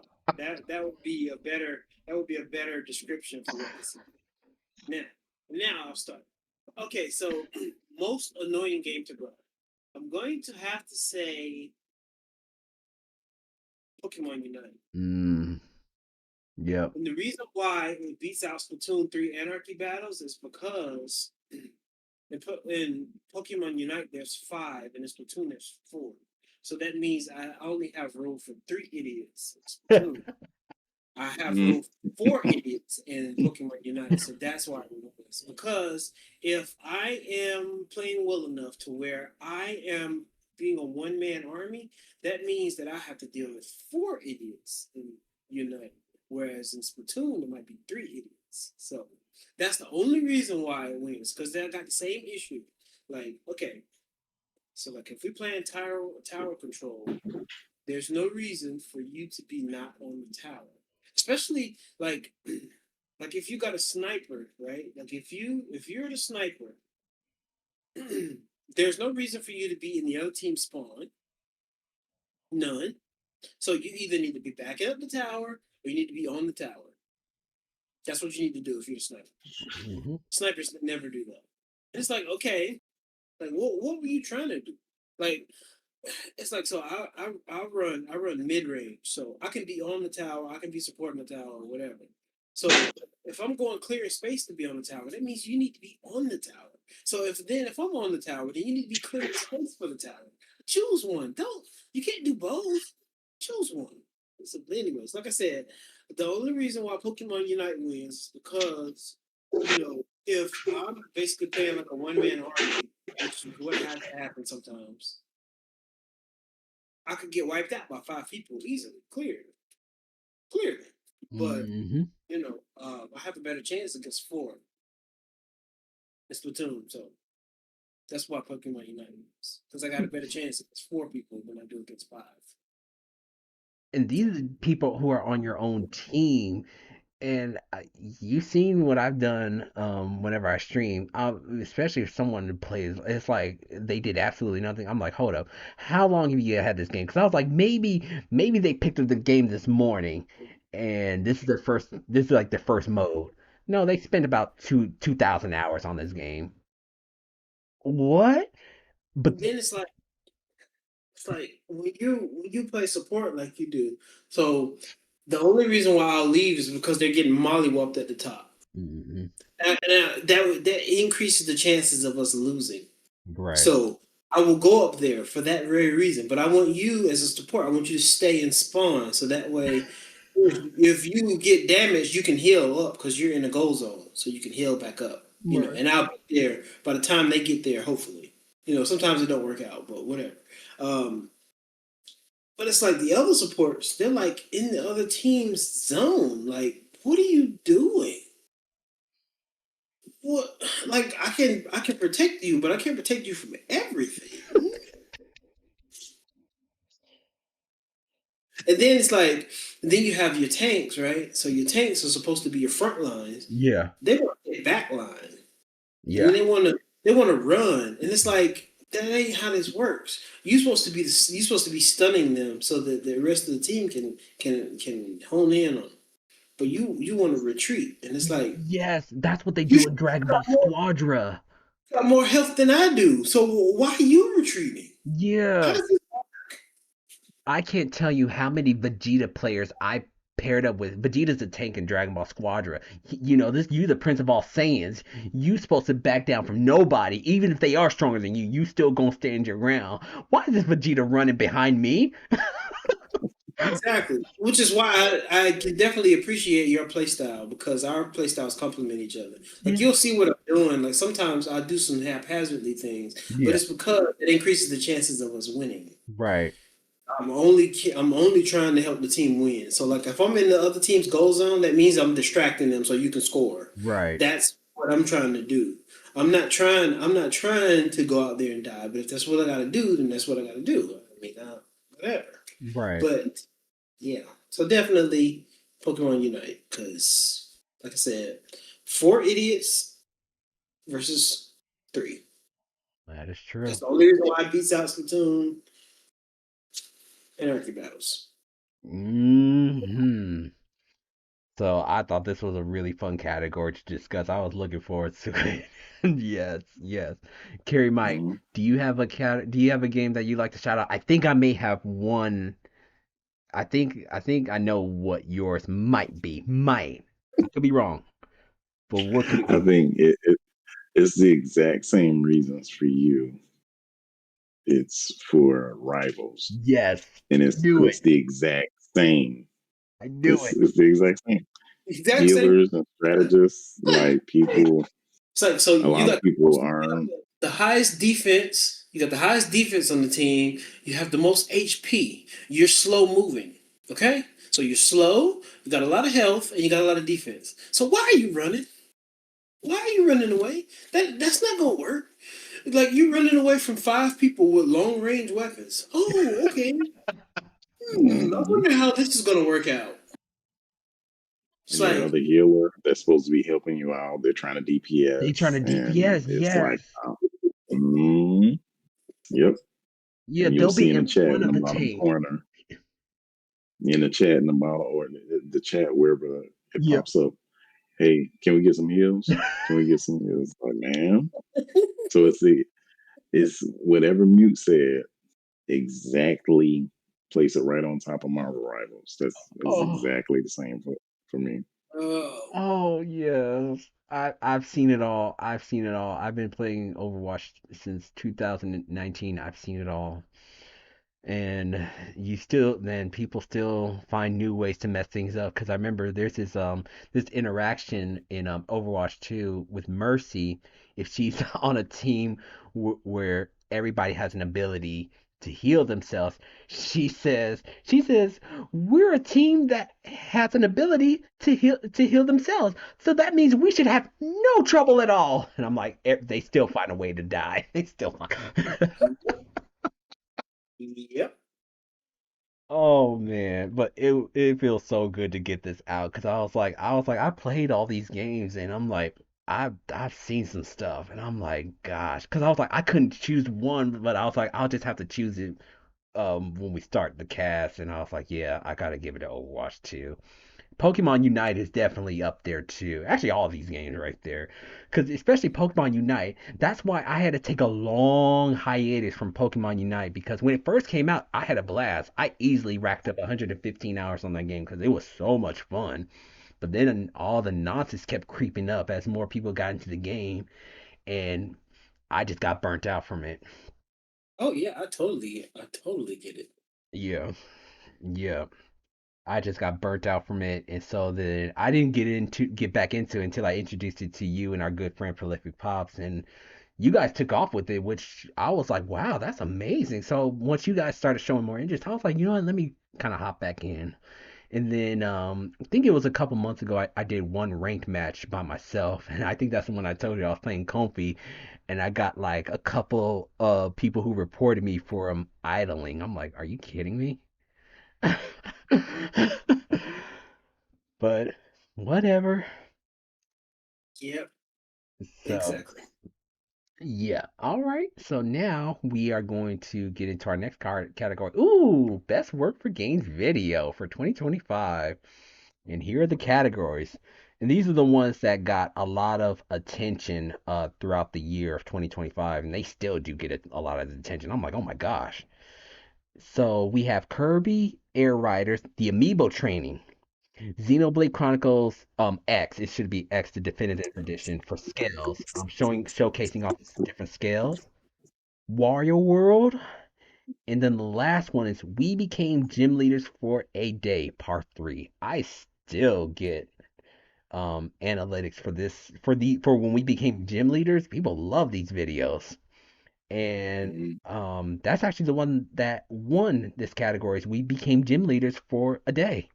That's the one where you, me, and our good buddy Prolific Pops, we did a three-way battle. We choose a random type, and we don't know what each other's types is. And when we battle the gym, we can go in with whatever Pokemon, but whoever has that gym type has to choose that Pokemon typing for their whole team setup, and people love it. They really, really, really love it, and it keeps things interesting, especially when it comes to Pokemon Scarlet and Violet's terrestrialization. You can bring that's the only Pokemon that you can bring in whatever Pokemon, but you have to terrestrialize it to whatever typing it is. And so, people say like, "Oh yeah, I enjoyed this gameplay." The only thing I do have to work on though is just that when we do the gameplay, we have to I have to raise our volume because they people were saying that they couldn't hear us, but they said overall great gameplay, great battles. You guys did awesome. They really loved the battles that Prolific Pops and Somber did, where every Pokemon had a status affliction. It was crazy. Oh yeah, And that was that was a one fantastic battle. yes, and so that one where we became gym leaders for a day, whoo, that's the one that got the most votes. And then second one was Wario World. Third one was the Kirby Air Riders Amiibo training. And so, of course, since I'm the one who came up with these videos, I won't. Of course, I'll say a little bit about them, but this is mainly for you two. So, Somber, what do you think out of these Well, choices? out of these, I would have to choose. We became gym leaders for a day, part three, because I mean it's just fun. I always bring Dragonite to whatever battle I do, so I like mixing it up that way because I have like a Dragonite for every type.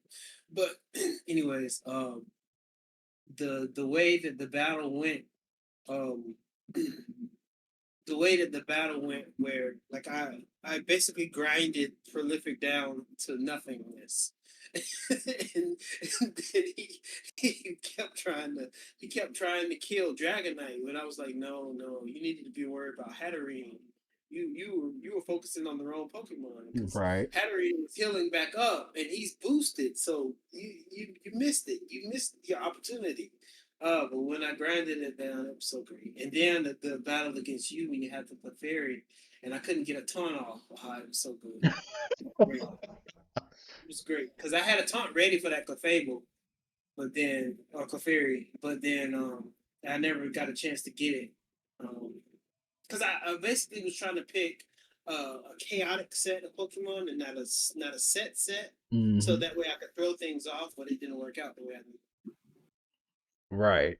I And always introduce chaos into the mix, so that way you're like, "What in the world is this?" That's what I always try to do. it works. It definitely works.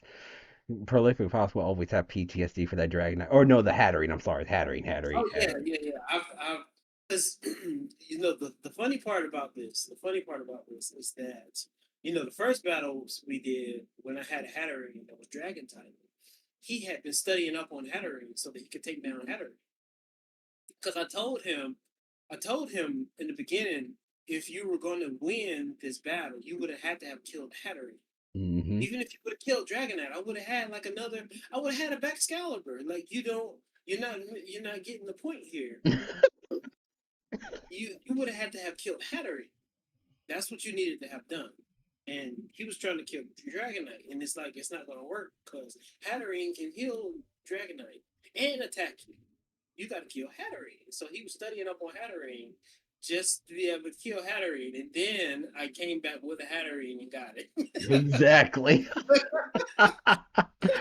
And the thing about Hatterene, her ability, what was that, Magic Bounce, Yep, it reflects all status moves.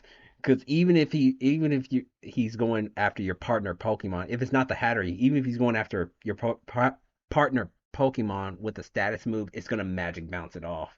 I'm exactly, like, exactly, yeah, that's gonna be a tough one. exactly. It's not impossible, but it's gonna be a tough fight.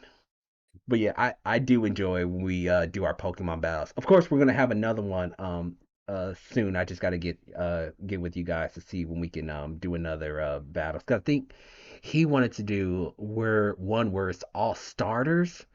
I'm like, I mean it's fine, I'll do it, but I'm like, these starters. It's fine. I just hope that he doesn't bring a Decidueye. I just hope for his sake that don't bring a Decidueye. If you bring a Decidueye, you can't blame me for what's gonna happen. Right? But Ex- yeah, that'll be fun. Exactly. Did you have any thoughts, Carrie Mike or Muga? No, I would say the Pac-Man video we shot together. That was fun. Yes. That That was was fun. very good. That It was was a very lot of fun. And then Yes. just seeing you dog relive the memories, but excuse me, relive the memories, but also enjoying the new. That was a lot of fun to see the nostalgia. And he was Mew Dog making comparisons like, okay, in the first, the original, this happened, but look how what they've done here. And so it would be able to be that one. Awesome. Yeah, I really enjoyed that one because that was the one where you and we played co-op because I was like, they didn't have co-op in the original version. And here it is, you're just a pack drone. You had the easy job. All you had to do was just suck up fruit and shoot enemies with the pack dots. That was it. So I thought that was a really nice mechanic in that, we got a chance. And then they even brought back like the arcade. So I had you try out the old Pac-Man maze and I would do the new Pac-Man maze and they just brought back so many wonderful mechanics and it was like yeah reliving my childhood days in the game from the GameCube version and playing it on this version it was such a blast so yeah hopefully we get to do something like that again soon. That was really fun. All right, so now we're almost there. The next one we're doing is best work for game stream. So these are the streams that I do kind of like on a regular basis when I just put out a schedule, and these are the games that you will see pop up a lot of the times. So the choices we have here is Splatoon 3, Super Mario Party Jamboree, Super Smash Bros. Ultimate, and lastly, Mario Kart 8 Deluxe, also World. So I kind of lumped those two together. And the winner for this category is Splatoon 3. Mm-hmm. Splatfest, Big Run, Salmon Run, Turf War, all those modes. Big run.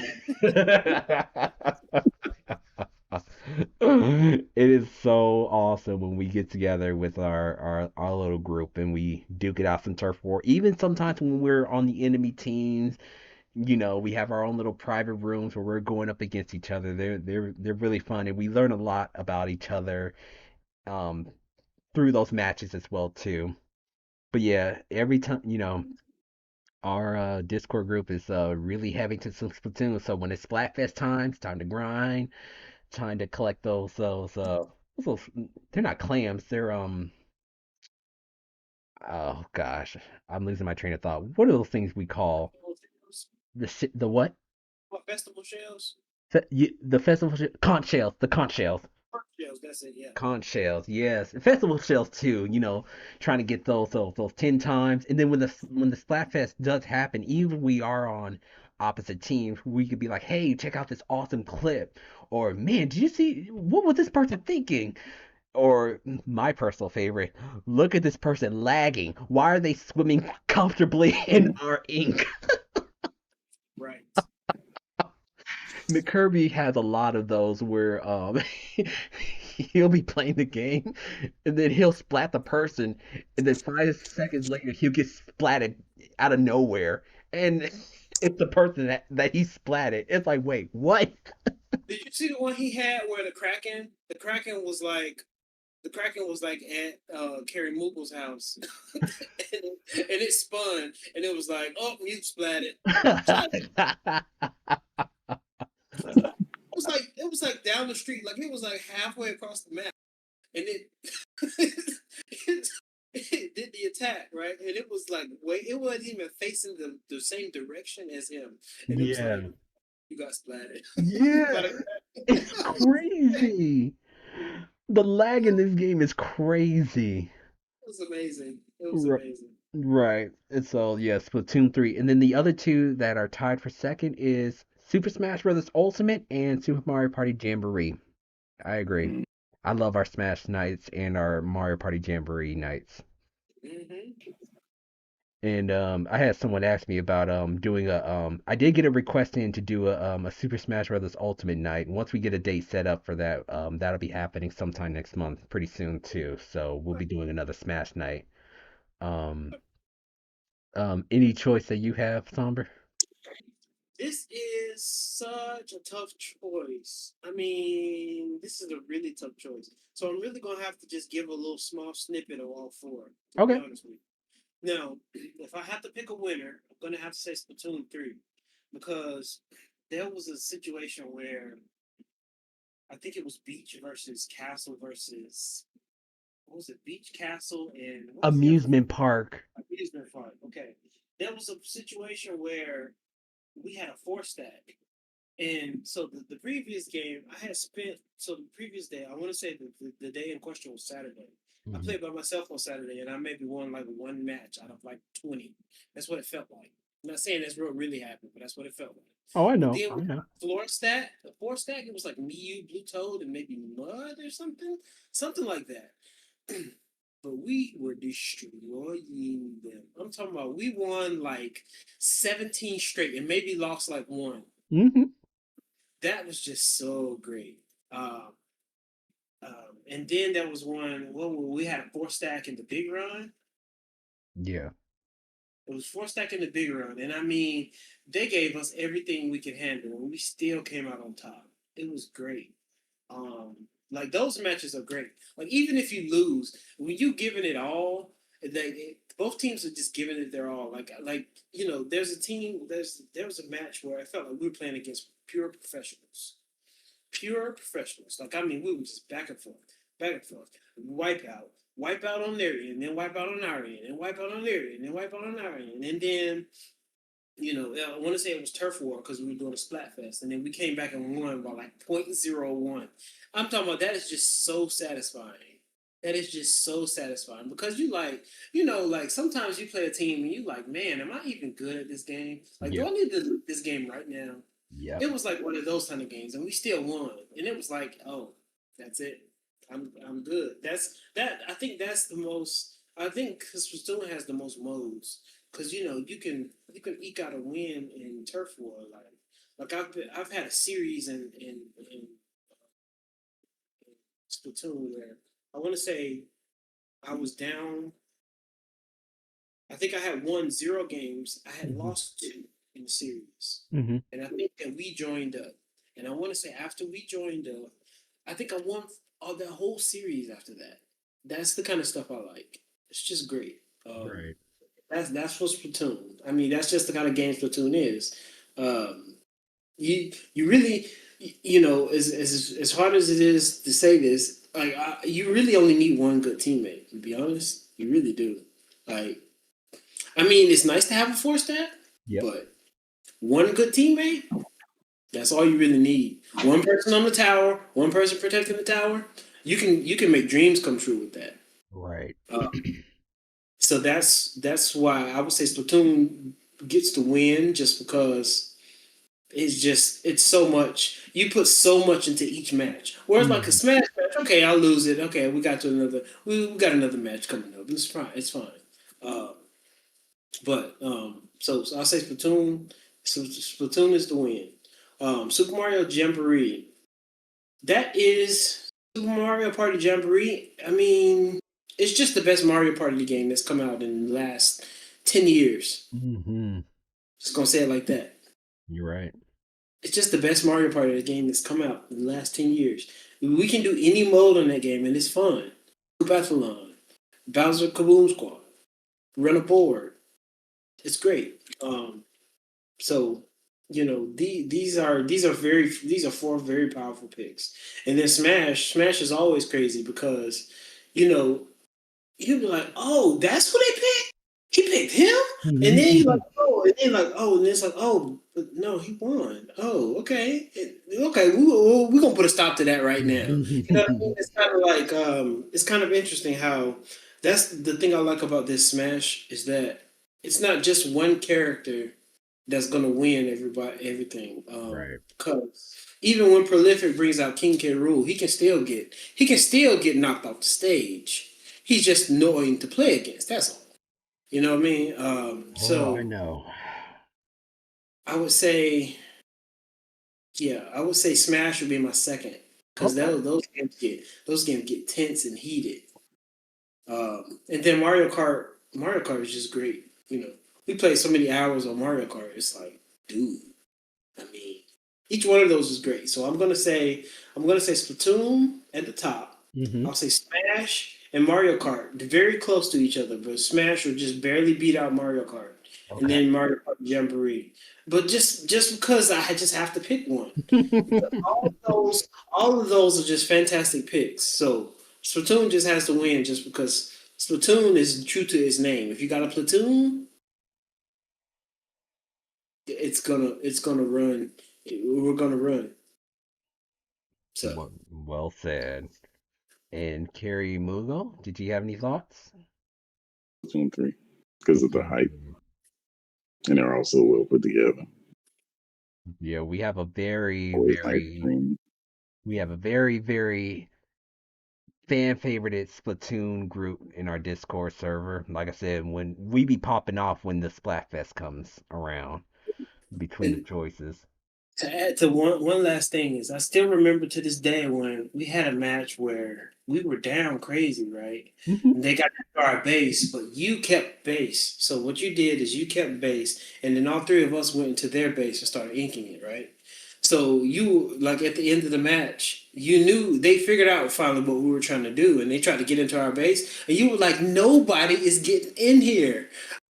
That was fantastic because we I should won take that her home. match. Yeah, because It's all we basically inked our base back, and then we inked their base at the end because they didn't realize until the end that we were in their base, and we just because we weren't saying anything, we were just acting like we were in our base, but it was just you, and we were in their base, just inking it up. Because I think I had like booyah bombs and stuff, so I was just throwing booyahs and because I think I ran a gold arrow spray, and I was just inking up their whole base, and we ended up winning. And it was just great. It was just great. Yes, I love those kind of matches. Yeah, I was like, there's certain scenarios where it's like, okay, we can't win the battle because obviously they're better fighting, they're better at fighting than we are. You know what?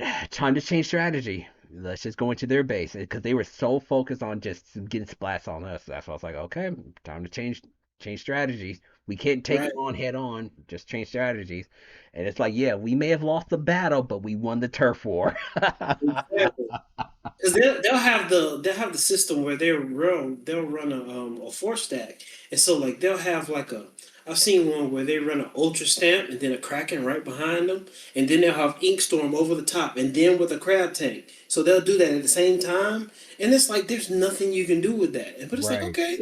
okay, we can sneak right past that though and just ink your base up, That's and right. then see what you got going on. Yeah, very very very good.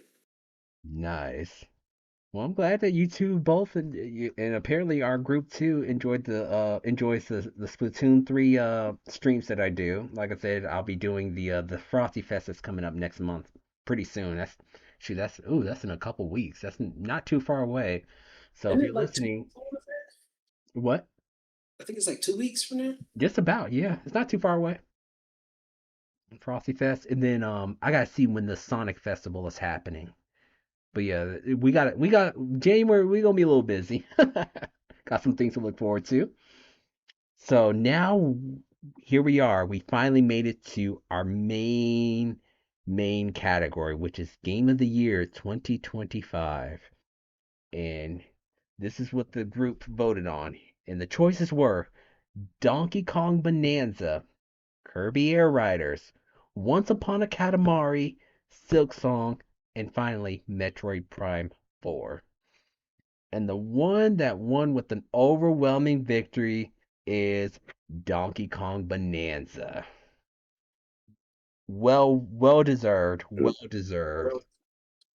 Donkey Kong Bonanza was a fantastic game overall. Like I could pick up the game right now and I still have a great time just smashing stuff, revisiting some areas, being with Pauline, hearing her sing. Um, Overall, it was just a fantastic game from start to finish.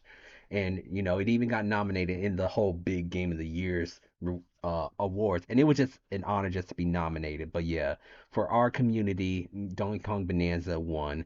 Second place was Silk Song. Second place was Silk Song. So they got a good amount of votes on that game. And then the other three, they got third place, Kirby Air Riders, Once Upon a Katamari, and Metroid Prime 4. So I'm actually interested. Carrie Mugo, what is your Game of the Year 2025? Yes, we must know. It's DK. Oh, it's DK? Oh, Yeah, Really? yeah, because he's Really? back after Really? a long time away. It is. Oh, wow. I'm shocked. I was expecting to hear something else. Okay. I was actually disappointed because I thought it should have been Game of the Year, the Game Awards, but it was Clear Obscure. Oh, I don't know But I anything think about Claire Steer. Apparently, they I think skipped the competition. I'm like, yeah, it I don't should. know. I feel like it should have been for Game of the Year. It should have been DK Okay, okay. So what makes Donkey Kong your game of the year for 2025? just because he's back. Like he's out of all the like Pac-Man is back, DK is back, Katamari is back, Samus is back. But out of everyone, he impressed me the most because it's been a long time since DK has been on the scene, and then just all new mechanics. They didn't do a lot of the same, so Okay, pretty I good. haven't had the privilege of playing it. But out of this list, Hmm. my personal would be Dragon Age: The Veilguard, of course, personal, but. Did that come out out of this this year? list, DK. No, I didn't. Oh, That would just be personal. It didn't. Wasn't that one that everybody loved in the beginning, and then they started hating on it all of a sudden? Mm, yeah. oh Because just wow. like everything else, Mm, somebody's like, "Oh, I found this one boss that's way too easy, so now the game just sucks." And it's like, yeah. just play the game, man. Just play the game. Exactly. But yeah, Donkey Kong Bonanza. So okay, so that's Carrie Mike's. Somber. What is yours?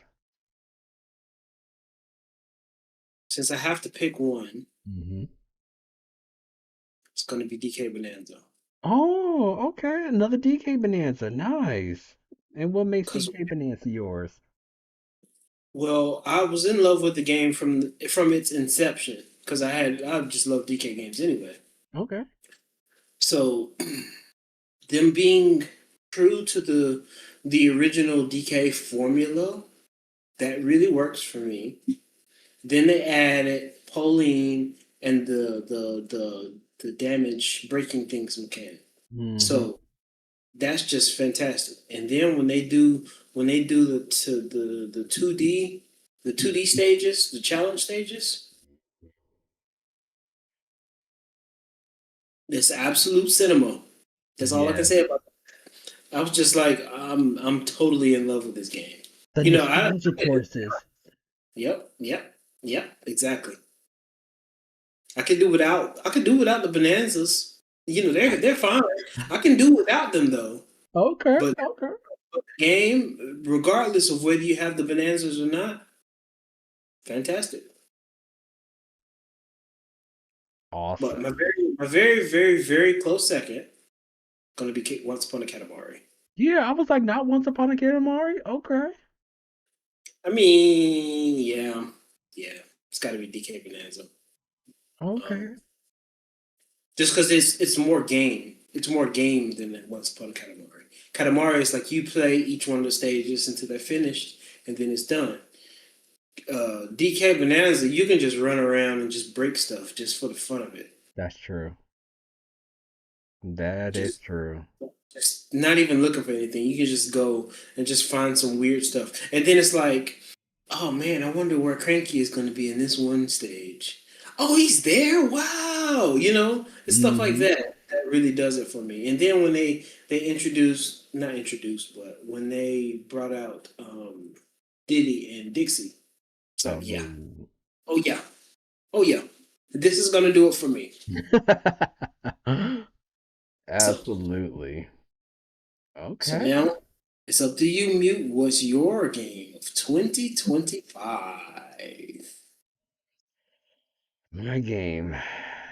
Well, I already claimed it right when this game was announced at the very beginning, and I'm sticking to it, and it's gonna be Kirby Air Riders. Oh yeah. Kirby Air Riders. This was another game I thought it would never see the light of day. Not, I thought like, when they introduced the NSO for the GameCube, I thought, okay, maybe I'll see it there. I'll be like, okay, I could just mess around with it there, but to get an actual sequel and it did everything not only right, but it did it better. Like City Trial. It's like, how do you make that better? And sure enough, he did. And I love the fact that Sakurai pretty much breaks down every bit of detail from not only game mechanics, but small designs that you might find on the stages. He's like, oh, this is a mall. Oh, right over here, this is a volcano area. But if you look at the structure here, you notice that there's a certain pattern. And I love the fact that, that it has these three modes. All of them are crazy in their own right. And the thing about this game in particular, like even if I lose or if I'm struggling, I don't get mad or I don't feel frustrated. It's one of those things. It's like, oh man, it's not a game that you could take super seriously. It's not an esports kind of game. It's you're just diving right in just to have good old fun. That's what I really appreciate about gaming. It's just games that you're just going in there just to have fun. Not, oh gosh, what kind of nonsense am I going to see in Overwatch? What kind of bum teammates am I going to get in Pokemon Unite? Oh Lord. You kind of roll your eyes a little bit when you queuing up for these games, but you're so invested in these games that you kind of have to play it. So it's one of those scenarios. But when I log into Kirby Air Riders, you know, whether if I do well or if I do good, I'm just there to have a good old fun. And it doesn't even matter if I do get a legendary machine. It doesn't matter if I got the best stats. If that stadium doesn't match up with my stats, I'm like, oh gosh, how am I gonna make this work? Like I said, I got the lion. I was so proud of myself. Like every machine I went past by, I one shot at them. It felt so good. But when stadium was glide as far as you could, you just wow. Yep. That's And one thing that's so, very thing about the game I found too is that when you're doing city trial, you need to pick a game that accentuates the power ups that you got. So like if you got 100,000 weight, you probably don't want a speed game. You probably want to fight. You know what I but mean? I like that. I really like that how it changes each time. and So and sometimes you don't even get a choice. They'll just pick it for you. They'll be like, "Oh, this is what we're doing." And it's like, "Oh, we don't even get to pick." And, right. s- and so, and then also another feature is the amiibo, the Kirby Oh yeah. amiibo. Um, if I don't feel like playing with anybody online, I can always play with this guy right here. His nickname's the Duke, cause he be playing like a savage on the different modes. And so you with the amiibo you can train him up.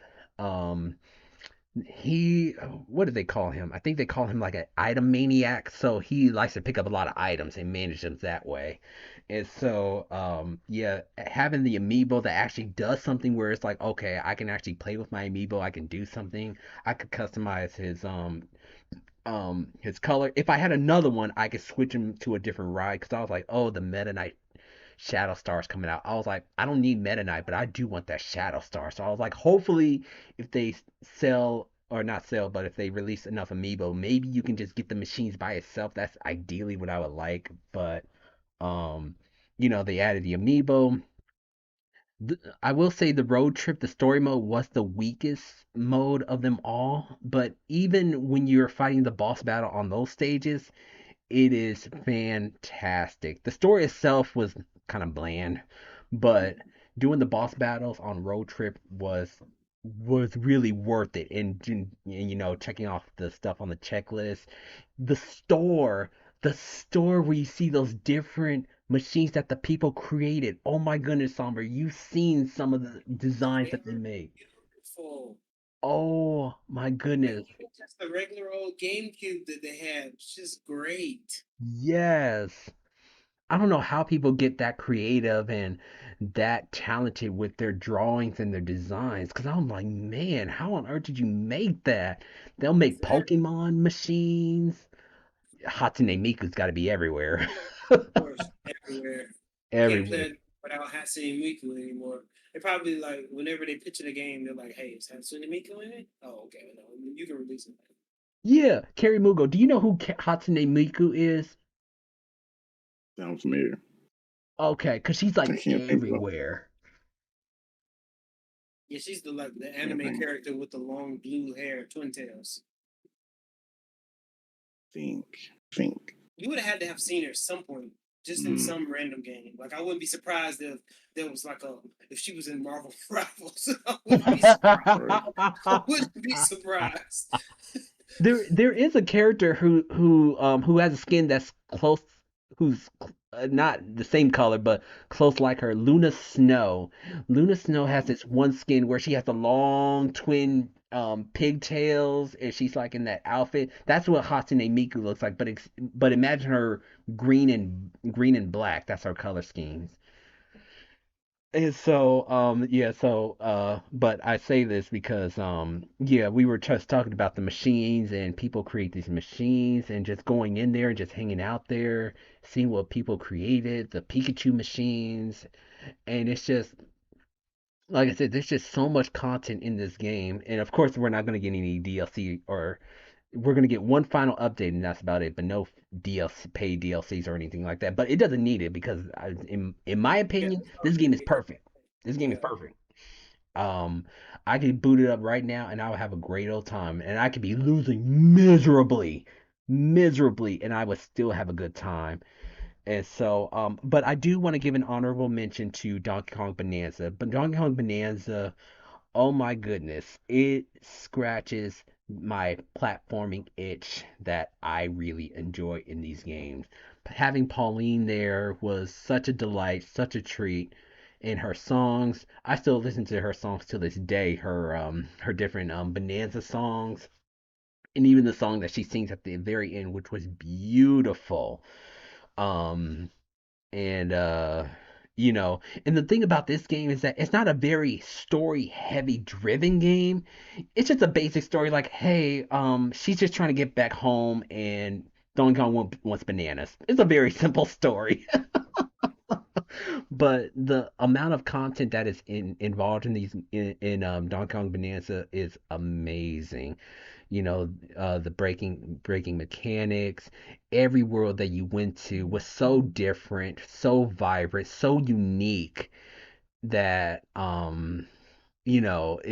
sometimes it was always hard to put into words about how grand these worlds are, because I'm like, man, because eventually we're gonna do a spoiler cast for this game in the near future, where we're talking about the different layers. But just the exploration of it all, doing the challenges, collecting Bananium gems, the different outfits, all of it was amazing.